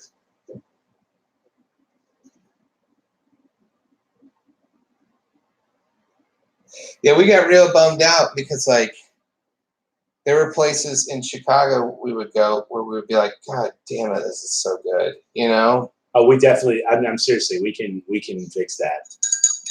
I think it's because we also got some real bonehead recommendations too. Yeah, you know? well, that'll do. You got to listen to Carl Hess. That's the only guy you should ever listen to. You're right. You're right. Carl Hess knows what's up. Dude, he plays this shit. I need to get him over. Does he really? Yeah, he played 40K, but like he messages me like being like, dude, I love looking at these fucking miniature pictures, and I'm like, oh yeah, get him playing, man. I'll play with Carl. He's great. Carl Hess has a really, really good food podcast. Called Yelling About Pate. And if it's you're really all good. Like foodie style, like get into that. And he's like really like. He's just a funny, cool guy. Yeah, and he knows he's like the LA Bourdain. Like he knows like every food rec.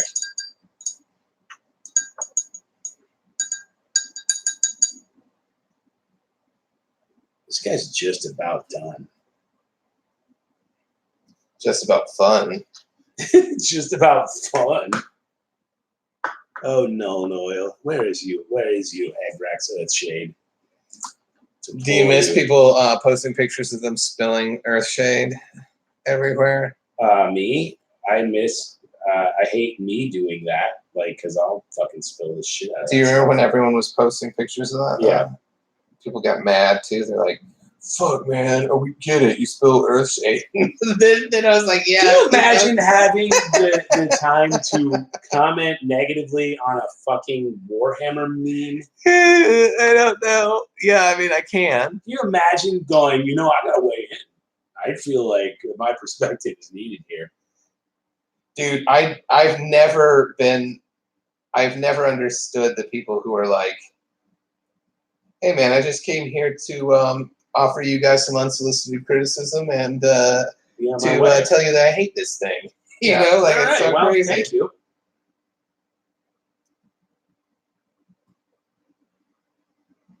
Make your own fucking thing then. Yeah.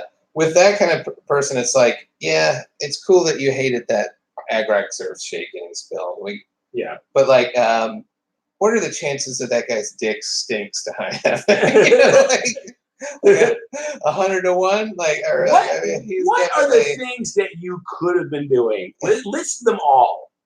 What could have been being done by you when instead you decided to tell me not to post any more Agrax Earthshade related content? I've never understood the idea of getting angry about it. Like, just scroll past it, like. Yeah, and if you did get angry, why stop your day? Yeah. To be like, you know what? No, it's time. Hey, man, he needed to make a stand. This has gone on long enough. They say a hero will save us. There goes my hero. He couldn't take that meme. He got mad at a meme. A meme ruined his whole day. There are millions of people who have their days ruined by memes. Yeah, then they just shut up and move on. Do you know how angry radio commercials make me? But I just deal with it like a human. I guess you have the outlet of stand-up if it ever gets really bad. Yeah, if I really hate something, I can shit all over it for 5 minutes and make myself feel better about myself. Let's see. We got some more comments here.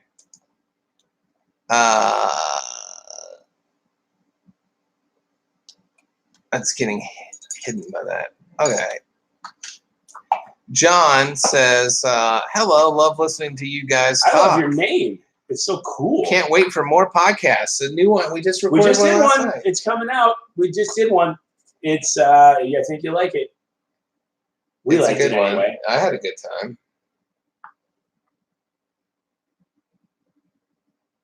So for those of you just joining us, I'm painting Zinch stuff for my buddy Dave. I am doing finishing touches on my Corn Bloodbound guys, and then starting to get further in on these Stormcasts. I'm almost done with the Corn Bloodbounds, so that's going to be first. But then I'll move on. How long are we going to do this, Andrew? When do you want? I think we've been doing it now for an hour and 33 minutes. So. I mean, I think another half hour? Maybe another half hour. Yeah. Cool. All right, I'm down with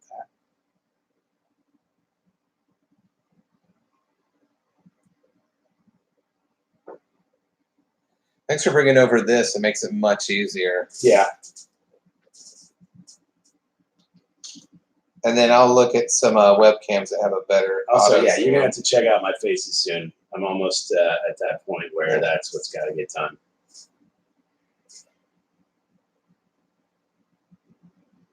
Then we'll take some pictures of what we painted, throw it on this Facebook. Yeah. Or on the Patreon. So I can prove to, and I'll put it on this Facebook too. Like if they want the they can see the video, they can go to Patreon and give us $3. $3 whole. But this is cool. I like doing this with you guys. Like this is kind of a fun way to get some hobby done.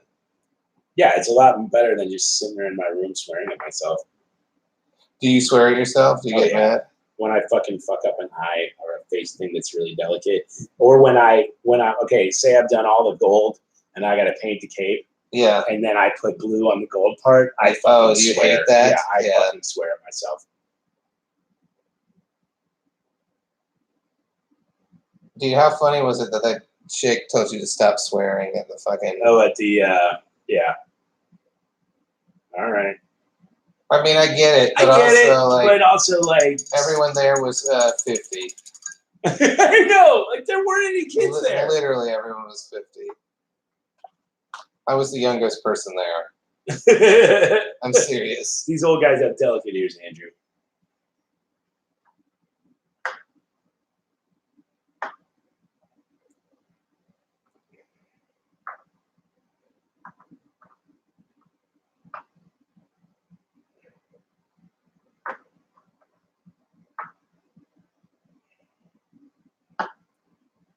I did.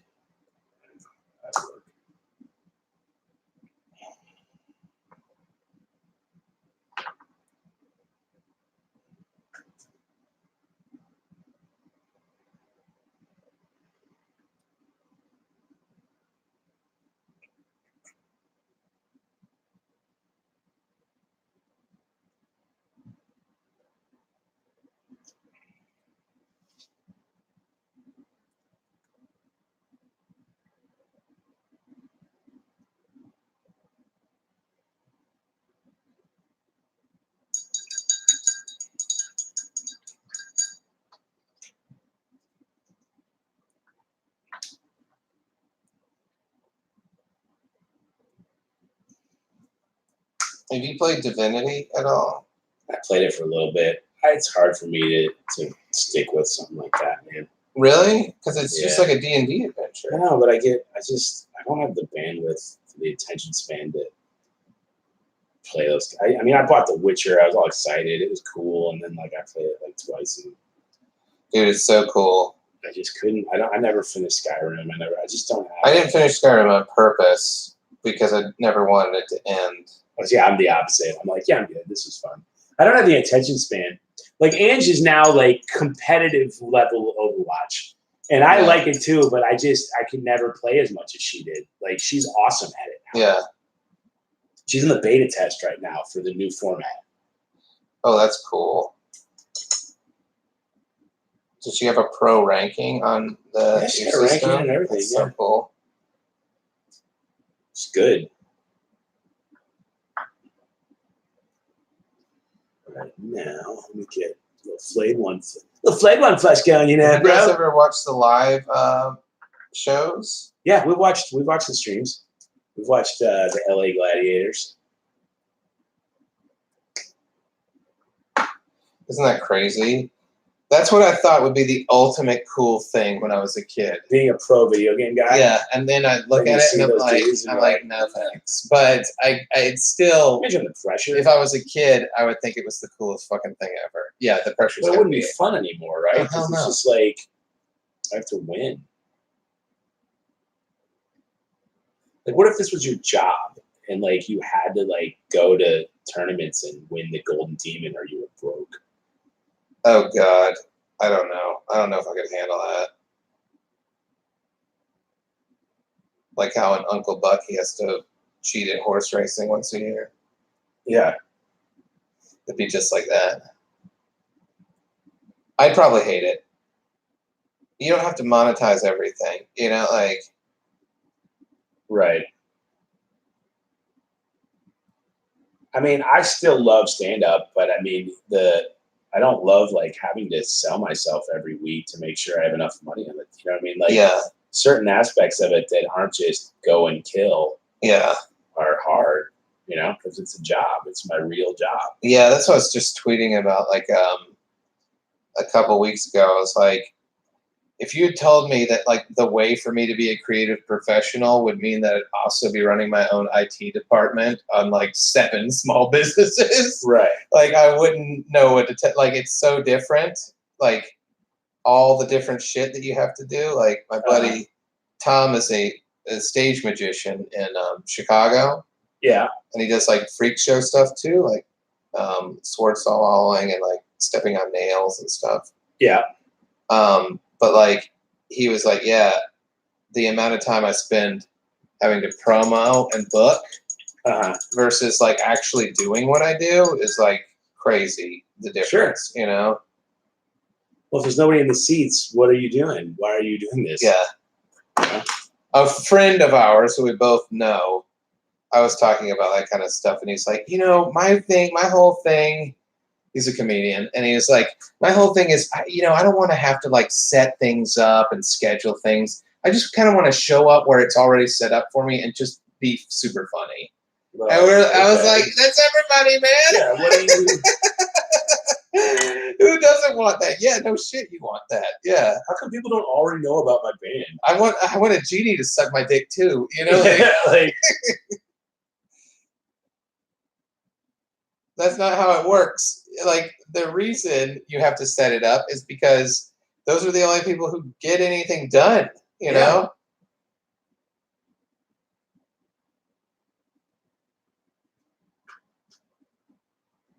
And it is the worst part, but like that's how it gets done. You can't just be funny. Give me a break. Yeah, that's insane. I can't believe someone said that. After we go off air, I'll tell you exactly who that's at this level. You know what I mean? Like, I can see saying that when you're like, oh, I got to work. But someone who's this used to it, like, what do you... Oh, and this person... What do you think it is? This person has been doing it for decades. So it's like, come on. I just want to show up, have it all set up for me, and and the thing I do is just be super funny. Oh, that's the thing you do? That's the thing you bring to the table? Yeah. Who doesn't bring that to the table? Come on. God damn it. You can't retweet something. Where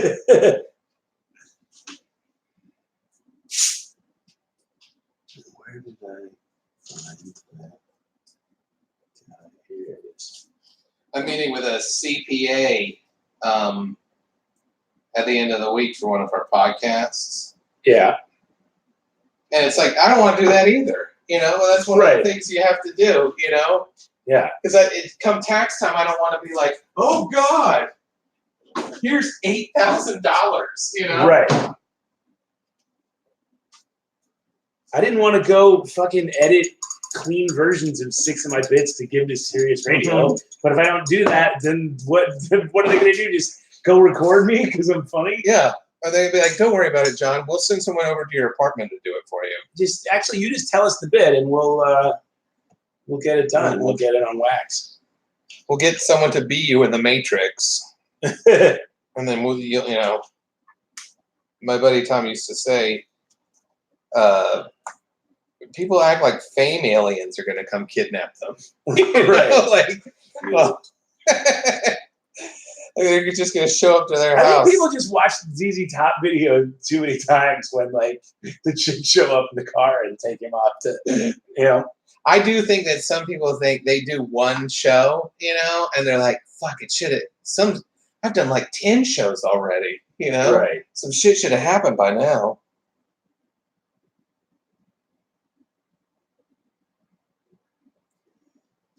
One dab of White Scar makes the skull pop, Andrew.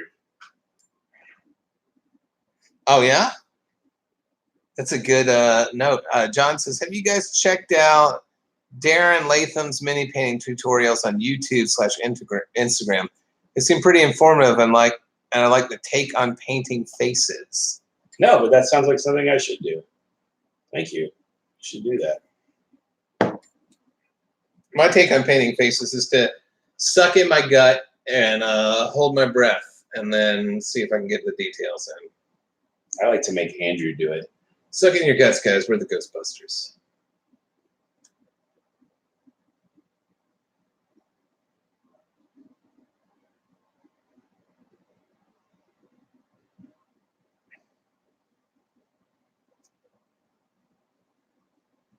What do you think of that guy, Andrew? You think he's pretty much done? Yeah, that guy's pretty done. Let me look at his skin. Yeah. I did a pretty good job with the skin, actually. Yeah, you did. I like it. You got some nice highlights on this dude. This guy looks like a Frazetta painting. Oh yeah, thank you for articulating the idea behind my entire Corn Army. Yeah. It's supposed to look like a Frazetta painting. Yeah. It's supposed to look like a cover of a Conan paperback from the 80s. Dude, that paperback of Conan the Destroyer sold with Frazetta's fucking picture on there, sold so many because of that fucking picture. Yeah. It like revitalized Conan completely. Like and pulp fantasy in general, you know? Because it's kind of the first time they were like, oh, fuck, people are buying this book because this cover looks sweet as shit. You know? There we go. I think that guy's done. Yeah, he looks awesome, man. We'll take a picture of it and put it on the internets. And this is why I can't stand fighting gray miniatures. Look at how fucking much shit I did just to make that one guy. I know. You know what I mean? Yeah, so when you got some no play for Mr. Gray action going on, it makes me angry. Senso the clown. Kids love flesh. Put it on the hands.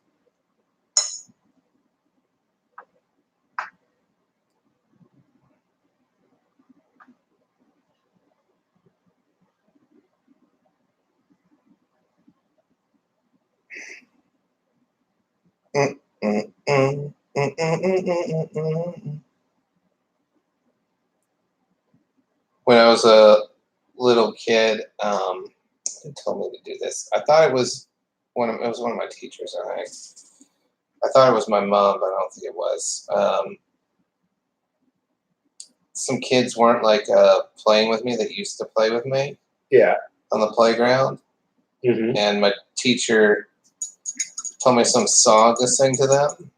Already bad. Already bad. How can it be good? There's not a song on earth that would help. It's so like, imagine you liked Andrew and didn't bully him no more. I remember at the second grade, I was like, "You guys want to play today?" And they're like, "We're not gonna play with you." And I was like, "Oh yeah, well, make new friends, but keep the old. One is silver and the other gold." And he just pushed me right down. Yeah, it didn't work. The first music critic. Who would ever think that bursting into song for any reason would help you be popular? I don't know. I made a lot of. Andrew, have you ever watched a Broadway musical? Because that stuff's real. I feel like I made nothing but wrong turns as a child, you know, and then just committed to those wrong turns until you were drawn 8 butts. Yeah, it worked out in the end, but it was a weird. It was a weird way. All right, so I got a couple lady faces I'd like some help with. Okay. Well, Playsky says that Darren is doing a live stream now. Well, I can't. Weird. Hey guys, we'll meet you over there. Mirrors, like we're like while we're watching a live stream while we're you know. Also, we don't have permission to stream his live stream. It's like that Mr. Show sketch where his news guys just steal news. Oh, okay. Will you please get your own news? All right, yeah. So please, Andrew, help my lady faces. Okay, what do you want help with? I just want you to do it the way you would do it and give me an example of that. Okay. I will give you all my flushes. Here's Kagan. Here's Kislev. Those are the main. I'm going to use... I have Bugman's Glow in here somewhere, too. Some, if you don't mind me using a little flesh shade I got here. I would prefer you use my paints because there's no other way I'll be able to duplicate what you did. So here are the 3 different fleshes. You don't need to use all of them, but you know, Kislev is the lightest, Bugman's the darkest, and yeah. Okay.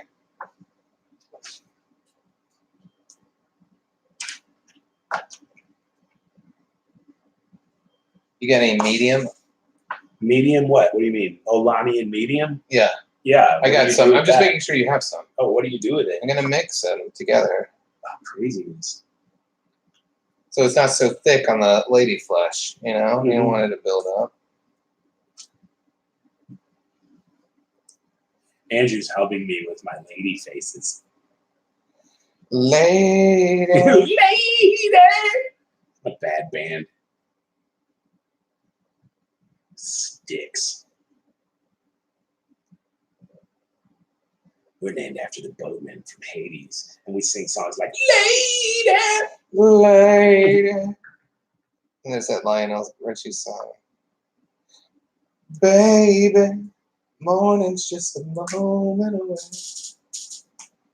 This Kislev looks pretty Is it dark. crunched? Hold on. I'm gonna put a layer of Cadian on first.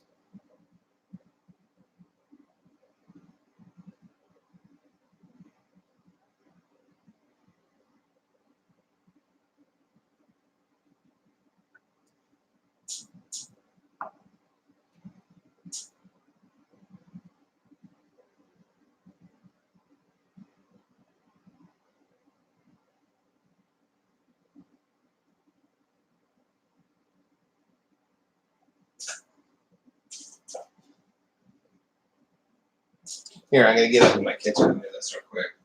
Okay. So I have a little more light.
I have to narrow this eye gap a little bit. Please do. Do whatever you got to do, man. I want to see what you did so that I can then go, all right.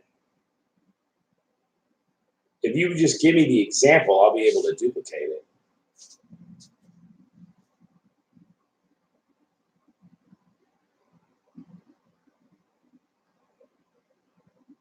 Does it look savable? Yep. Andrew DeWitt is the master of lady faces. I don't know. I mean, yes. You do it more than any other hobbyist I know. Really? Make lady faces? I guess so. You have whole lady armies. Most people have to paint a lady like twice.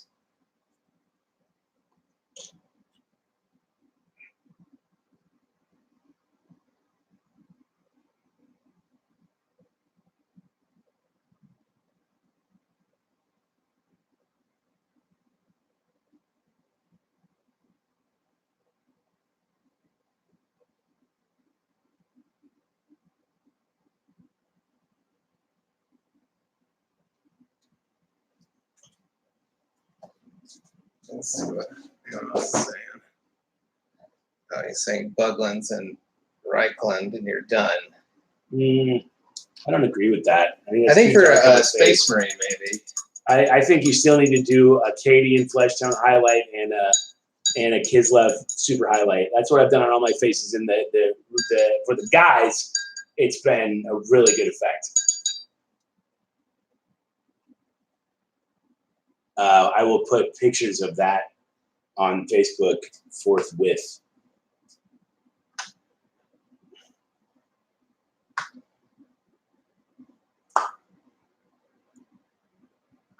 Bugman's plus Reichland makes it look like they're like really tan.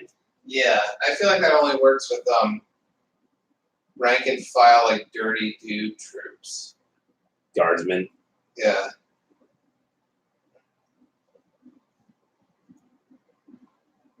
Dirty dudes. And they did turn to cheap. High voltage!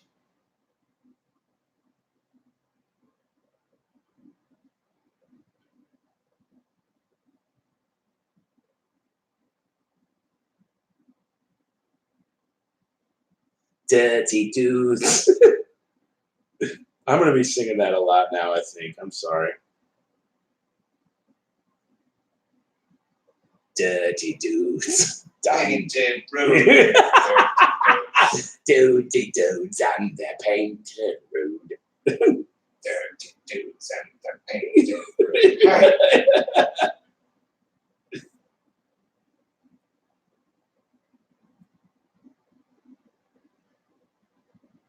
That's my new painting theme song. Dirty dudes and their painted rude.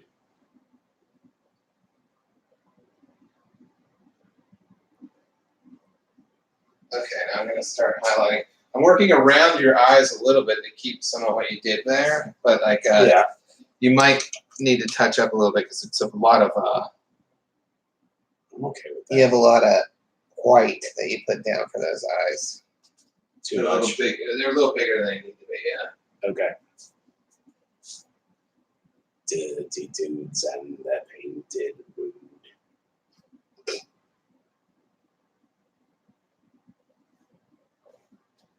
Dirty dudes, painted rude. Dirty dudes, painted rude.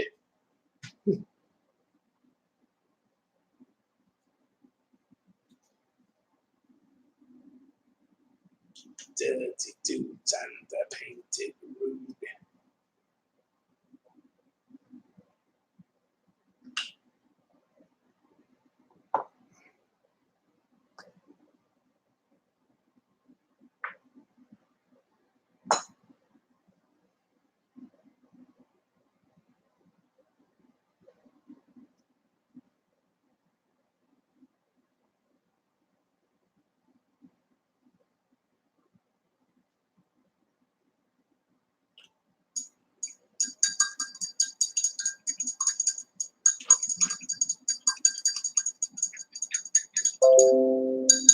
I think you got a new message.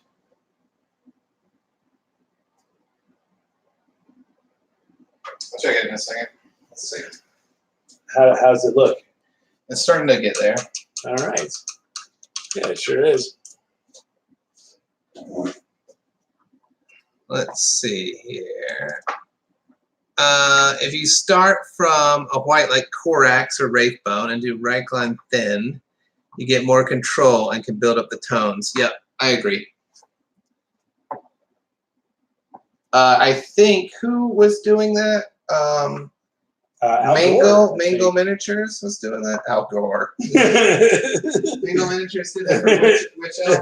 His Witch Elf flesh shade thing is a really good is a really good tutorial on painting ladies. Paint me one like one of your witch elves, Jack. Okay.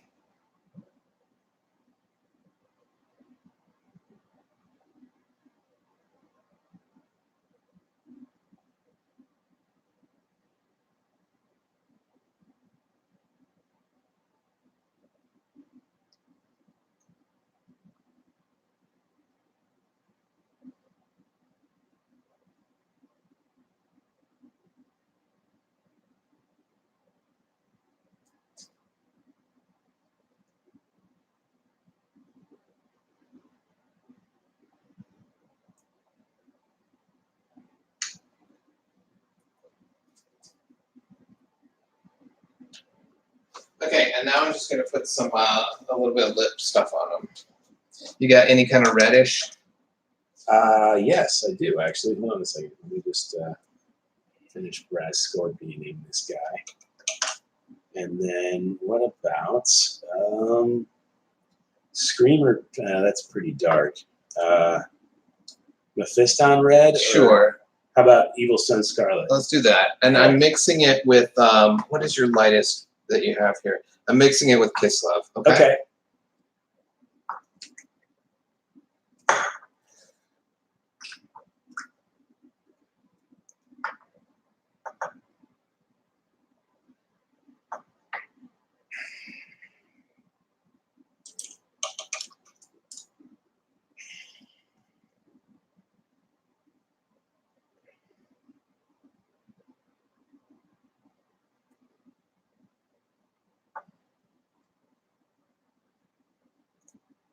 And I want it to be like not very red, like more fleshy than red.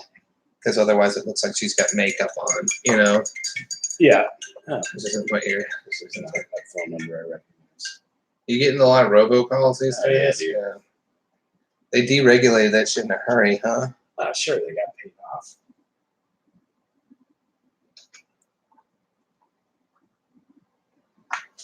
It's gray.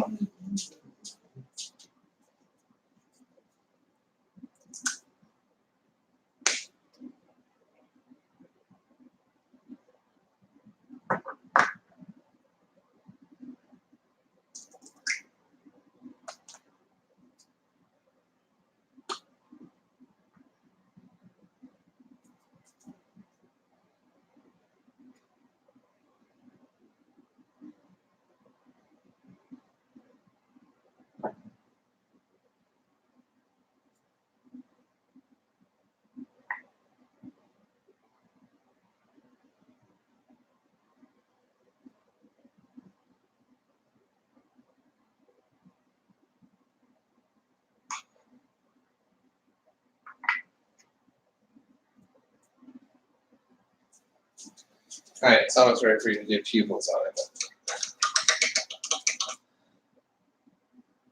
Oh, like the micro thing? Yeah, I can do that, I think.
Hey, how's it Hello. going? We're almost done. Yeah, I gotta pick up all the wind ball for our first day. That's the paint. Doing good. Doing good. We've had some good interaction with some fans and stuff. Oh, nice.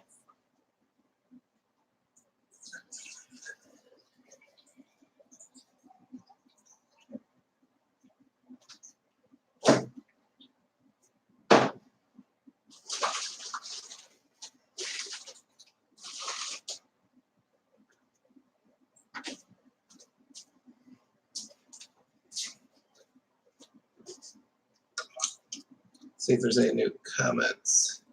Still on that white square thing. Yeah, I mean, doing white and then putting like a shade like that can be really like a lot quicker.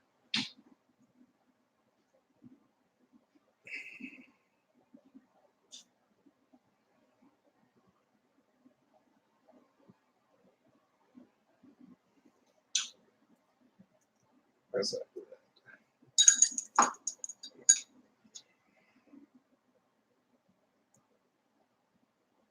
I do the upper lip darker than the lower lip. Oh, really? Because, yeah, your upper lip is always more in shadow. That's pretty careful. I mean, it's just usually one shade.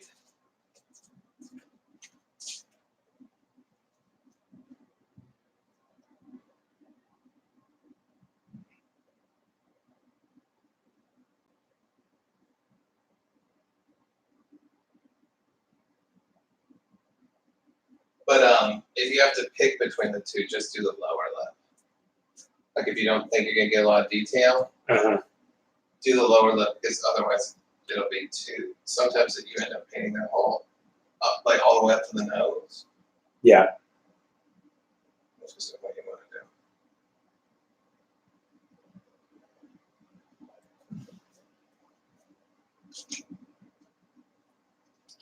I feel like I need to correct your eye thing a little bit. Good. Correct away. I asked you to paint it over. Clearly, I'm not attached to it. Okay. Just making sure. And get out my good. It also helps you paint ladies, you know? I know you like doing that. I love to paint the ladies. Well, I know I paint the ladies. I love to. Where is my artificer tube?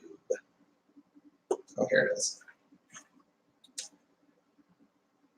Cody's had to step away earlier after I asked. So if you already answered it, sorry, but are you going to do a Discord server? I don't know. I think we'll stick with the Facebook page for now, Cody. Yeah, I feel like the more things we have to refresh and update, the higher the chance that we do none of them. Yeah, no, that's true. Like you have to plan for what our lazy sides will put up with, and our previously engaged on other project sides. Yeah. Like I have video to edit and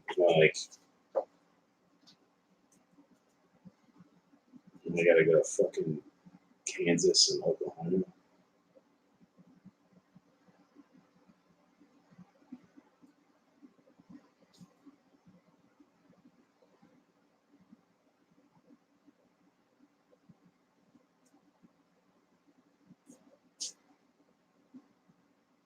Okay, John. I think once the white's dry, she's about ready for pupils. For pupils? All right. Can you look at the other one? Yeah. So check out what I did with her. Well, that looks awesome, dude. Thank you. No problem. That's perfect. So this is just Kislev? Yeah. Straight up. I did over the lower coat. And then a little bit of lip stuff, like just a mix of Wild Scarlet and Kislev for the lip. I put a tiny bit on her cheekbones too. Interesting. That's awesome, man. Let's see what's happening with this lady. So she got some pretty thick paint on her face already. Yeah, can you work with that? Like, and just maybe put the lips on and Yeah, I'm gonna have to. Or does it need to be stripped? It doesn't need to be stripped. I don't think. Because it was me covering up the crimes. Which is darker, the Cadian or the Kislev? Cadian's darker. Okay. I'm gonna get some Kislev on here, but I'm gonna put some medium with it so it doesn't get any thicker than it already is.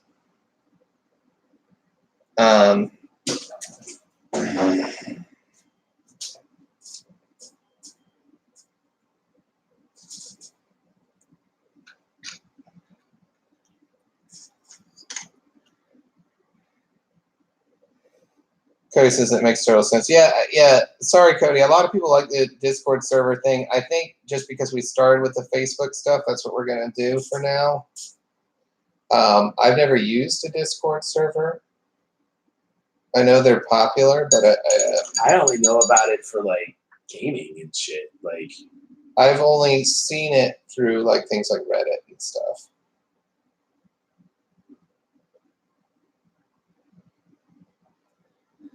So you know what? Let's see here. You got a dark brown. Yes, I do. Okay.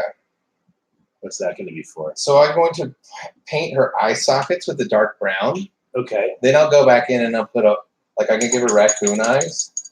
Okay. And then I can go back in and put an eyeball on there. Then go. I'm going to paint the flesh around her. Shake it. I think it's a little not shaking.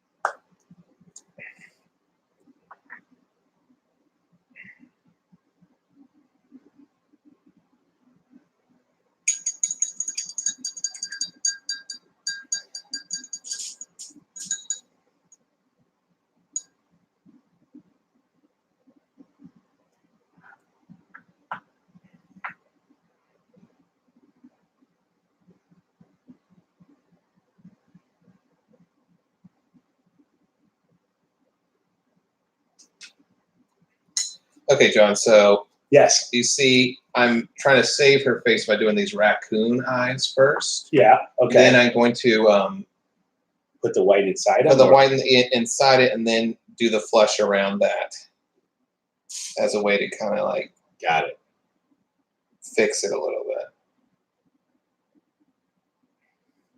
That'll also give her like a kind of eyeshadow look too, which will be better.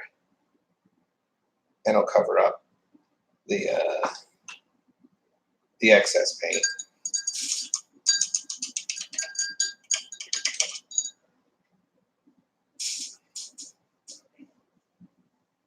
Dirty dudes. Painted road. Oh, that's got to get on the podcast somehow. I think it will. I think it's safe to say that a bit we come up with will go on the podcast.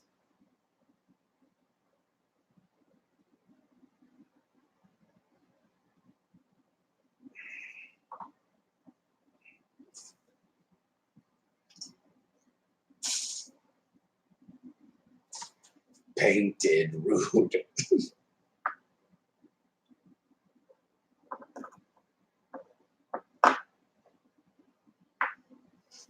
Dude, they can't handle my rude ass painting.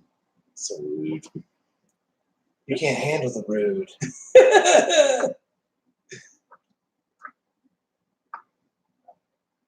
I'm in the mood for rude.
How's it going? It's going good. You're gonna have to add more hair. Okay. And like you're gonna have to add more orange hair on the okay. On her left side, your right side. Okay. Because you made the scalp just a little too big. You painted over some of the hair, but other than that, I think I'll be able to do this.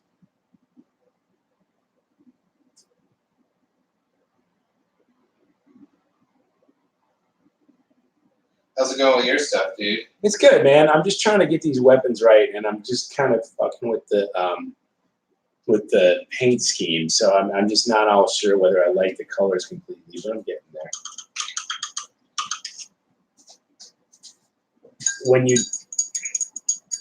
don't do the exact one they tell you, there's a lot of experimenting on the colors. I think I'm just like, what works, what doesn't, you know. Where's that white scar? Right here. White scar. Yeah, let me grab it from here real quick.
Give you your white square back.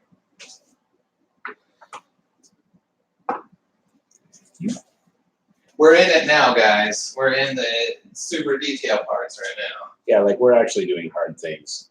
Unfortunately, we can't keep up the banter you've grown accustomed to. We're doing hard things. Maybe there are other Warhammer comedy hosts who are better at integrating those two skills, but we're not there yet. Are there other Warhammer comedy hosts? Not a ton. Is anyone doing what we're doing? No. I don't think podcast-wise, no. There's some web comics, but like a dedicated Warhammer funny podcast, that's just us? I think so.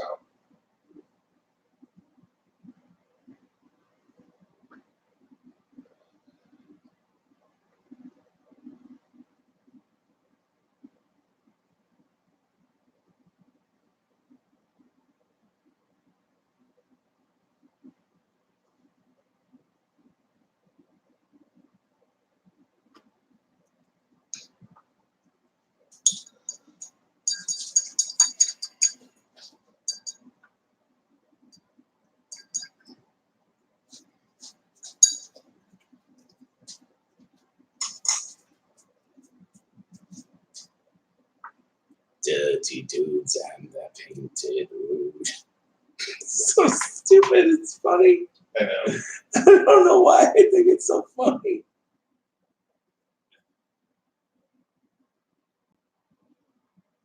Wonder if you added up all of our podcasts, how much of it is just me giggling. A lot. I don't want a super edit of it, that's for sure.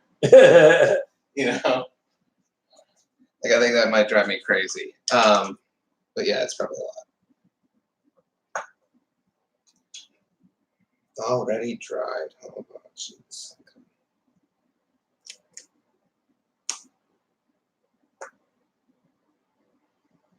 Oh, yeah, there we go.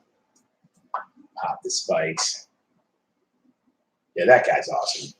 Yeah. That's a great miniature. Good Lord. He looks really cool. The pose is designed really well for painting. He's got a kick-ass metal beard. He looks like a mastodon. Cody says, life after the cover save is the closest. And those guys are in LA, right? Sure. I mean, we should go on there if they're the closest to us. Yeah. And steal their fans. I mean, they can stay being fans of them, but we just want them to also be fans of us. What if we go on there and just bomb for 2 hours straight? And they're like, ooh, why did we have them on? I think that Andrew guy was on an edible or something. I mean, I'd still be funny on an edible. It just would be a weird show. Have you done totally high comedy before? Yeah. I'm not. Yeah. Unless everyone knows I'm high, and that's the point of the show. Yeah. Like I've been on a bunch of Getting Dug with highs, but everyone's in the gag. You know what I mean? Like, Yeah. I don't know how I would be if like people were just like, "This is John Roy. He's really funny," and I'm like, "Ugh." Well, I'll tell you what. I thought I had done 20 minutes when I had done 8.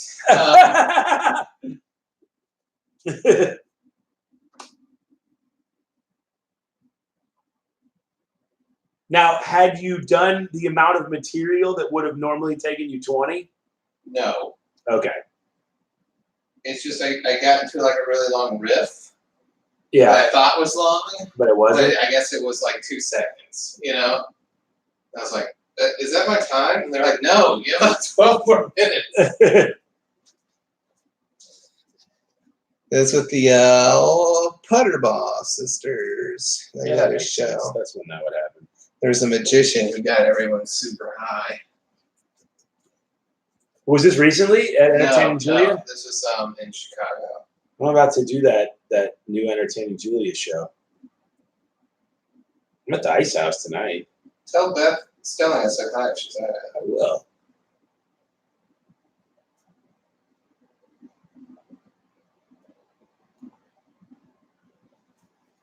That's too bad. With the hair? No, I put a little lipstick on her. Oh, she looks like a painted whore. Sigmar's painted hole. Now you will die. Tell the old man. Nagash says hello.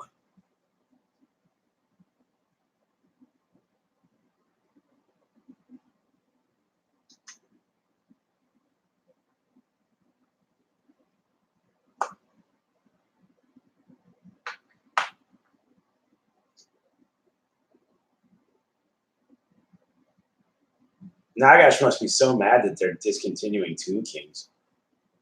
I know. That's where he gets all his cats.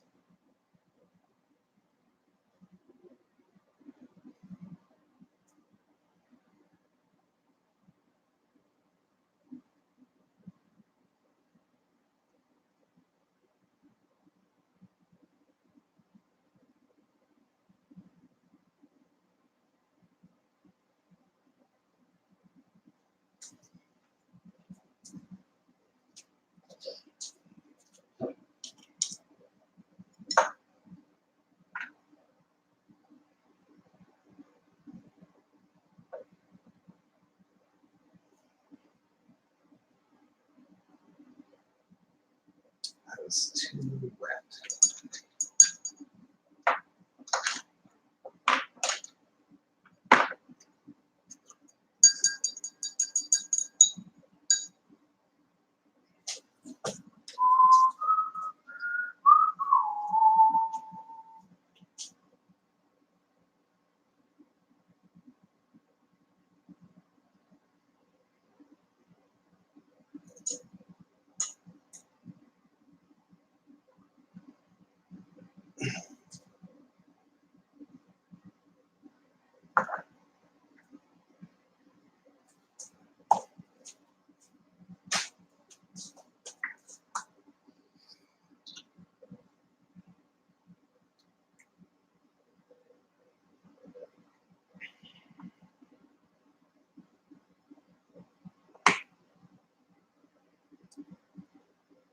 Now we just need a way to convince a Adepticon to get you to do stand-up shows during the con. Yeah, you convince them to find the money. We're there.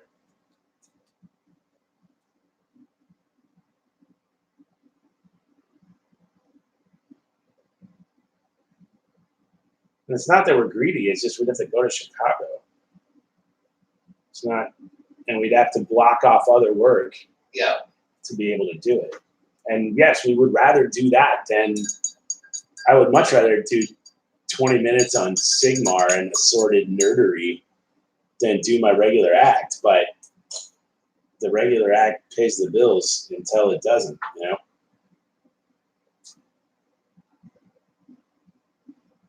Not that I'm sick of my act. I like it, but I'd love to have another act where I just talked about Slanesh all night. Yeah, I know. That'd be pretty awesome, huh?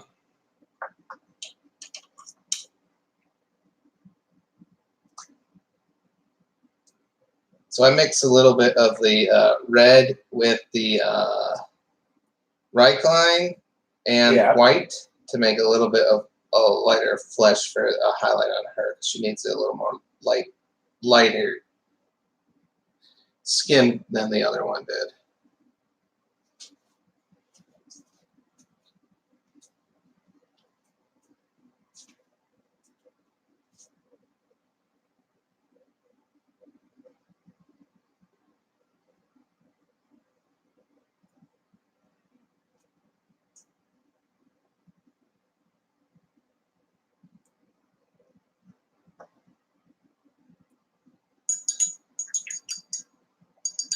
This has been a very successful hobby day, Andrew. Yeah, you liked it? Even while we're supposedly entertaining people, I've actually gotten a lot of shit done. You know Good.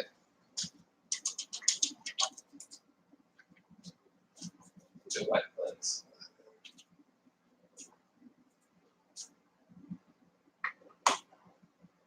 Gotta base all this shit, but I'm not really looking forward to that. But oh, dude, give yourself some time on that. Like, the painting is way more important than the basing.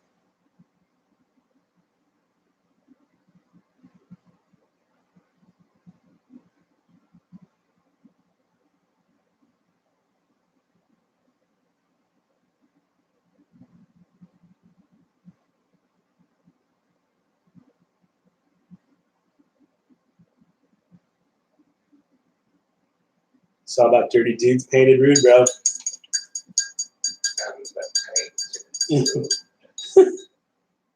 Okay, dude, I think I've saved this chick's face, actually. Oh, yeah? Yeah, she's starting to look pretty decent. Yeah, she looks great. I think you pop a couple pupils in there, touch up the hair a little bit. Yeah. I prefer painting women so much more than. Well, I know, and that's where I was just like, look, Andrew's awesome at it. He loves it. Let him do it. And I want to get better at it. I'm going to have more women in my army, so. I mean, like this compared to Zangor, so like I'm definitely. You're digging it. Yeah.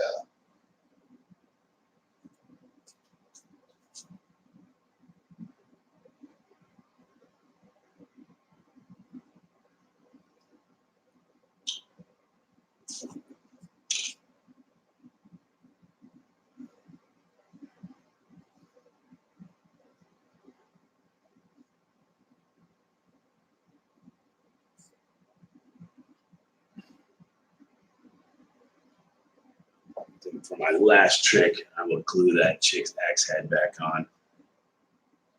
Thank you, brother.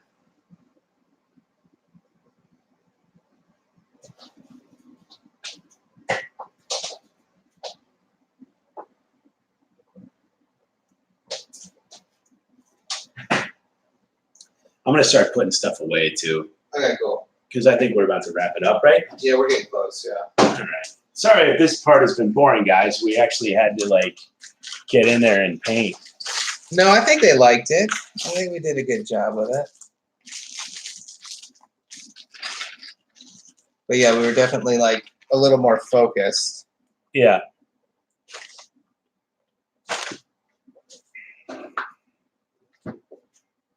Let's check these Zangors out.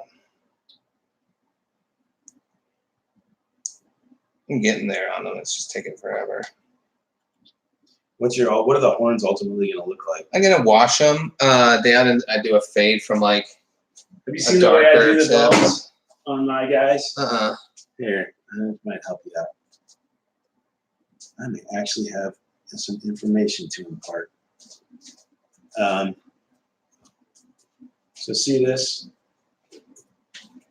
See the bone teeth on there? Yeah, that looks good. How you do that? Stabby bone. Okay. Then Agrax Earthshade. Yeah. And then you go back over it with whatever, like either Flay One Flesh, whatever the lighter of. And then at the very end, you do just tiny highlights of White Scar. Okay. And only the points. Okay, cool. Do you have any orange? I'm just gonna fix her hair while I'm thinking about it right now. Is this what you use for her hair? Yeah, it's like the very top layer. There's the other. Okay, let me use the top layer first. How's she looking? She's looking good, man. You want to check her out? Let me see. Yeah, that looks great. Oh my god, that's so great. You're so good at this.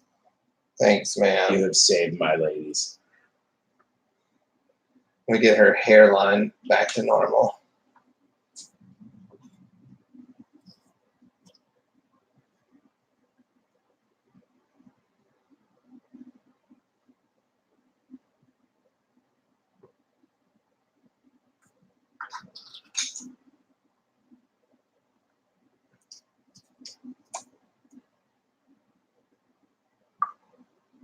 You're gonna have to re-highlight her hair. That's fine. Okay. Just making sure before I do it.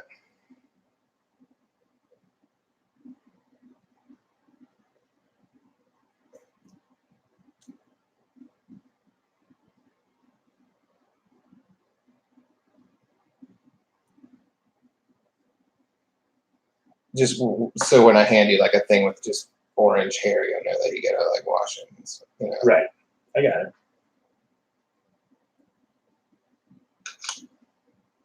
Painted rude. Dirty.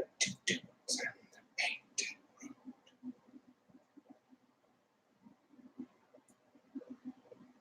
you notice this guy's stepping on a Sigmar helmet? No, that's awesome. I love it when they do that. Yeah.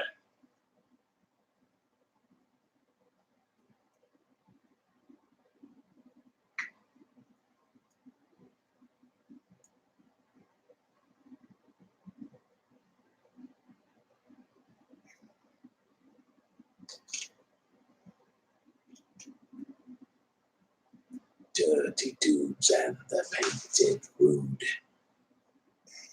I'm so sorry to all our listeners that started to happen. Dang. I've got it where all you have to do is the pupils and then the hair. I'm in, man. Thank you. That's been a great help. No problem. She's got this little wisp of hair that like dips I know, down her face. and it's like really light and narrow.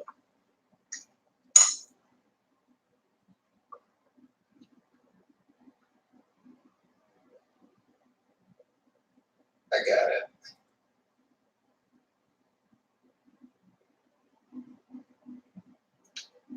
Okay, John, why don't you check it? Let me see. I mean, you'll have to redo that. Oh, yeah, but that's awesome. Thanks so much. No problem.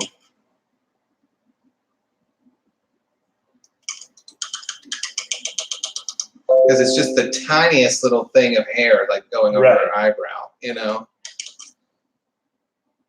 Yeah, she looks better. Yeah, she looks great. That's going to be a cool miniature. Maybe I'll add her in, and along when I do them, maybe I'll just do 3 ballistas and a sorcerer chick, and maybe that'll help destroy you. I mean, I'm sure it will. Yeah. Plesky says, looking forward to the next one. John says, it was really fun hanging out. And Cody says, this was cool. Thanks, you guys. See you next time. Yeah, this was really fun. We're going to do another one. We might do 2 next month. Yeah, this is like a great way to get your shit done, man. Yeah. You know? Well, like, look, I mean, I now have, except for basing, I now have 4 guys done that I wouldn't have had done. Yeah. These are finished.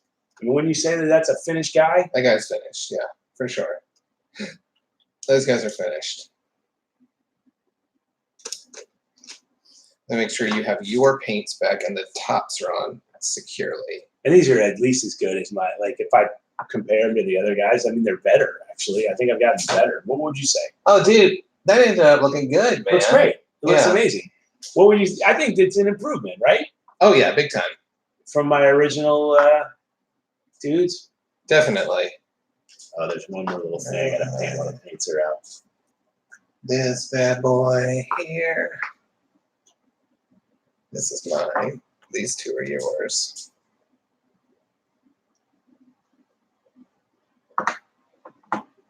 Yeah, it's cool that we're part of like a nerd community where like this can be a thing. This can be a way to do a media thing. You know? Yeah, that like me doing what I was going to do anyway is considered entertainment if I talk while I do it. Yeah. Not bad, huh? No, it's pretty great.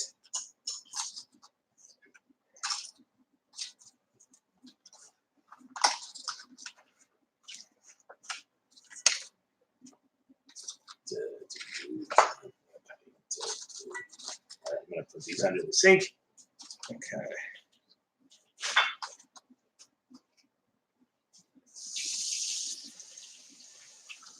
And I am still only marginally closer to getting Dave's stuff done. Although really? You didn't get any progress? No, I got all the beaks and Your badge painting though, that's so more annoying. yes. Like I sort of am too, but it's just a unit of 5. Like it's not. Those are just the Shadespire corn warriors. I got all the beaks and horn base coat stuff. With the beaks and horns, I put a wash on at an angle, you know, and then it's done, you know. So then I just have to do weapons, and I have to paint a little bit more armor on some of the guys, but I'm almost done. I'm almost there. Do you see how well your hair came out that you did on the No, I haven't seen that guy painted yet. There he is. Oh, nice, man. Oh, that looks great. I wouldn't know. Right? Yeah, that's cool.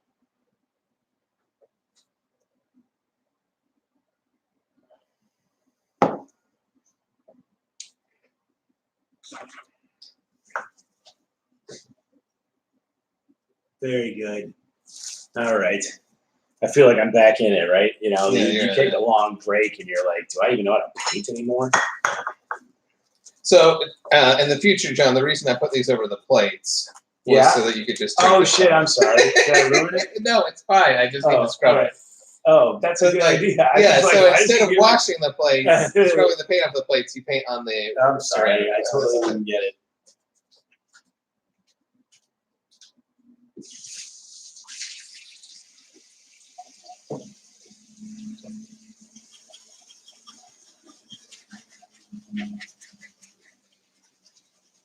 Dirty dudes.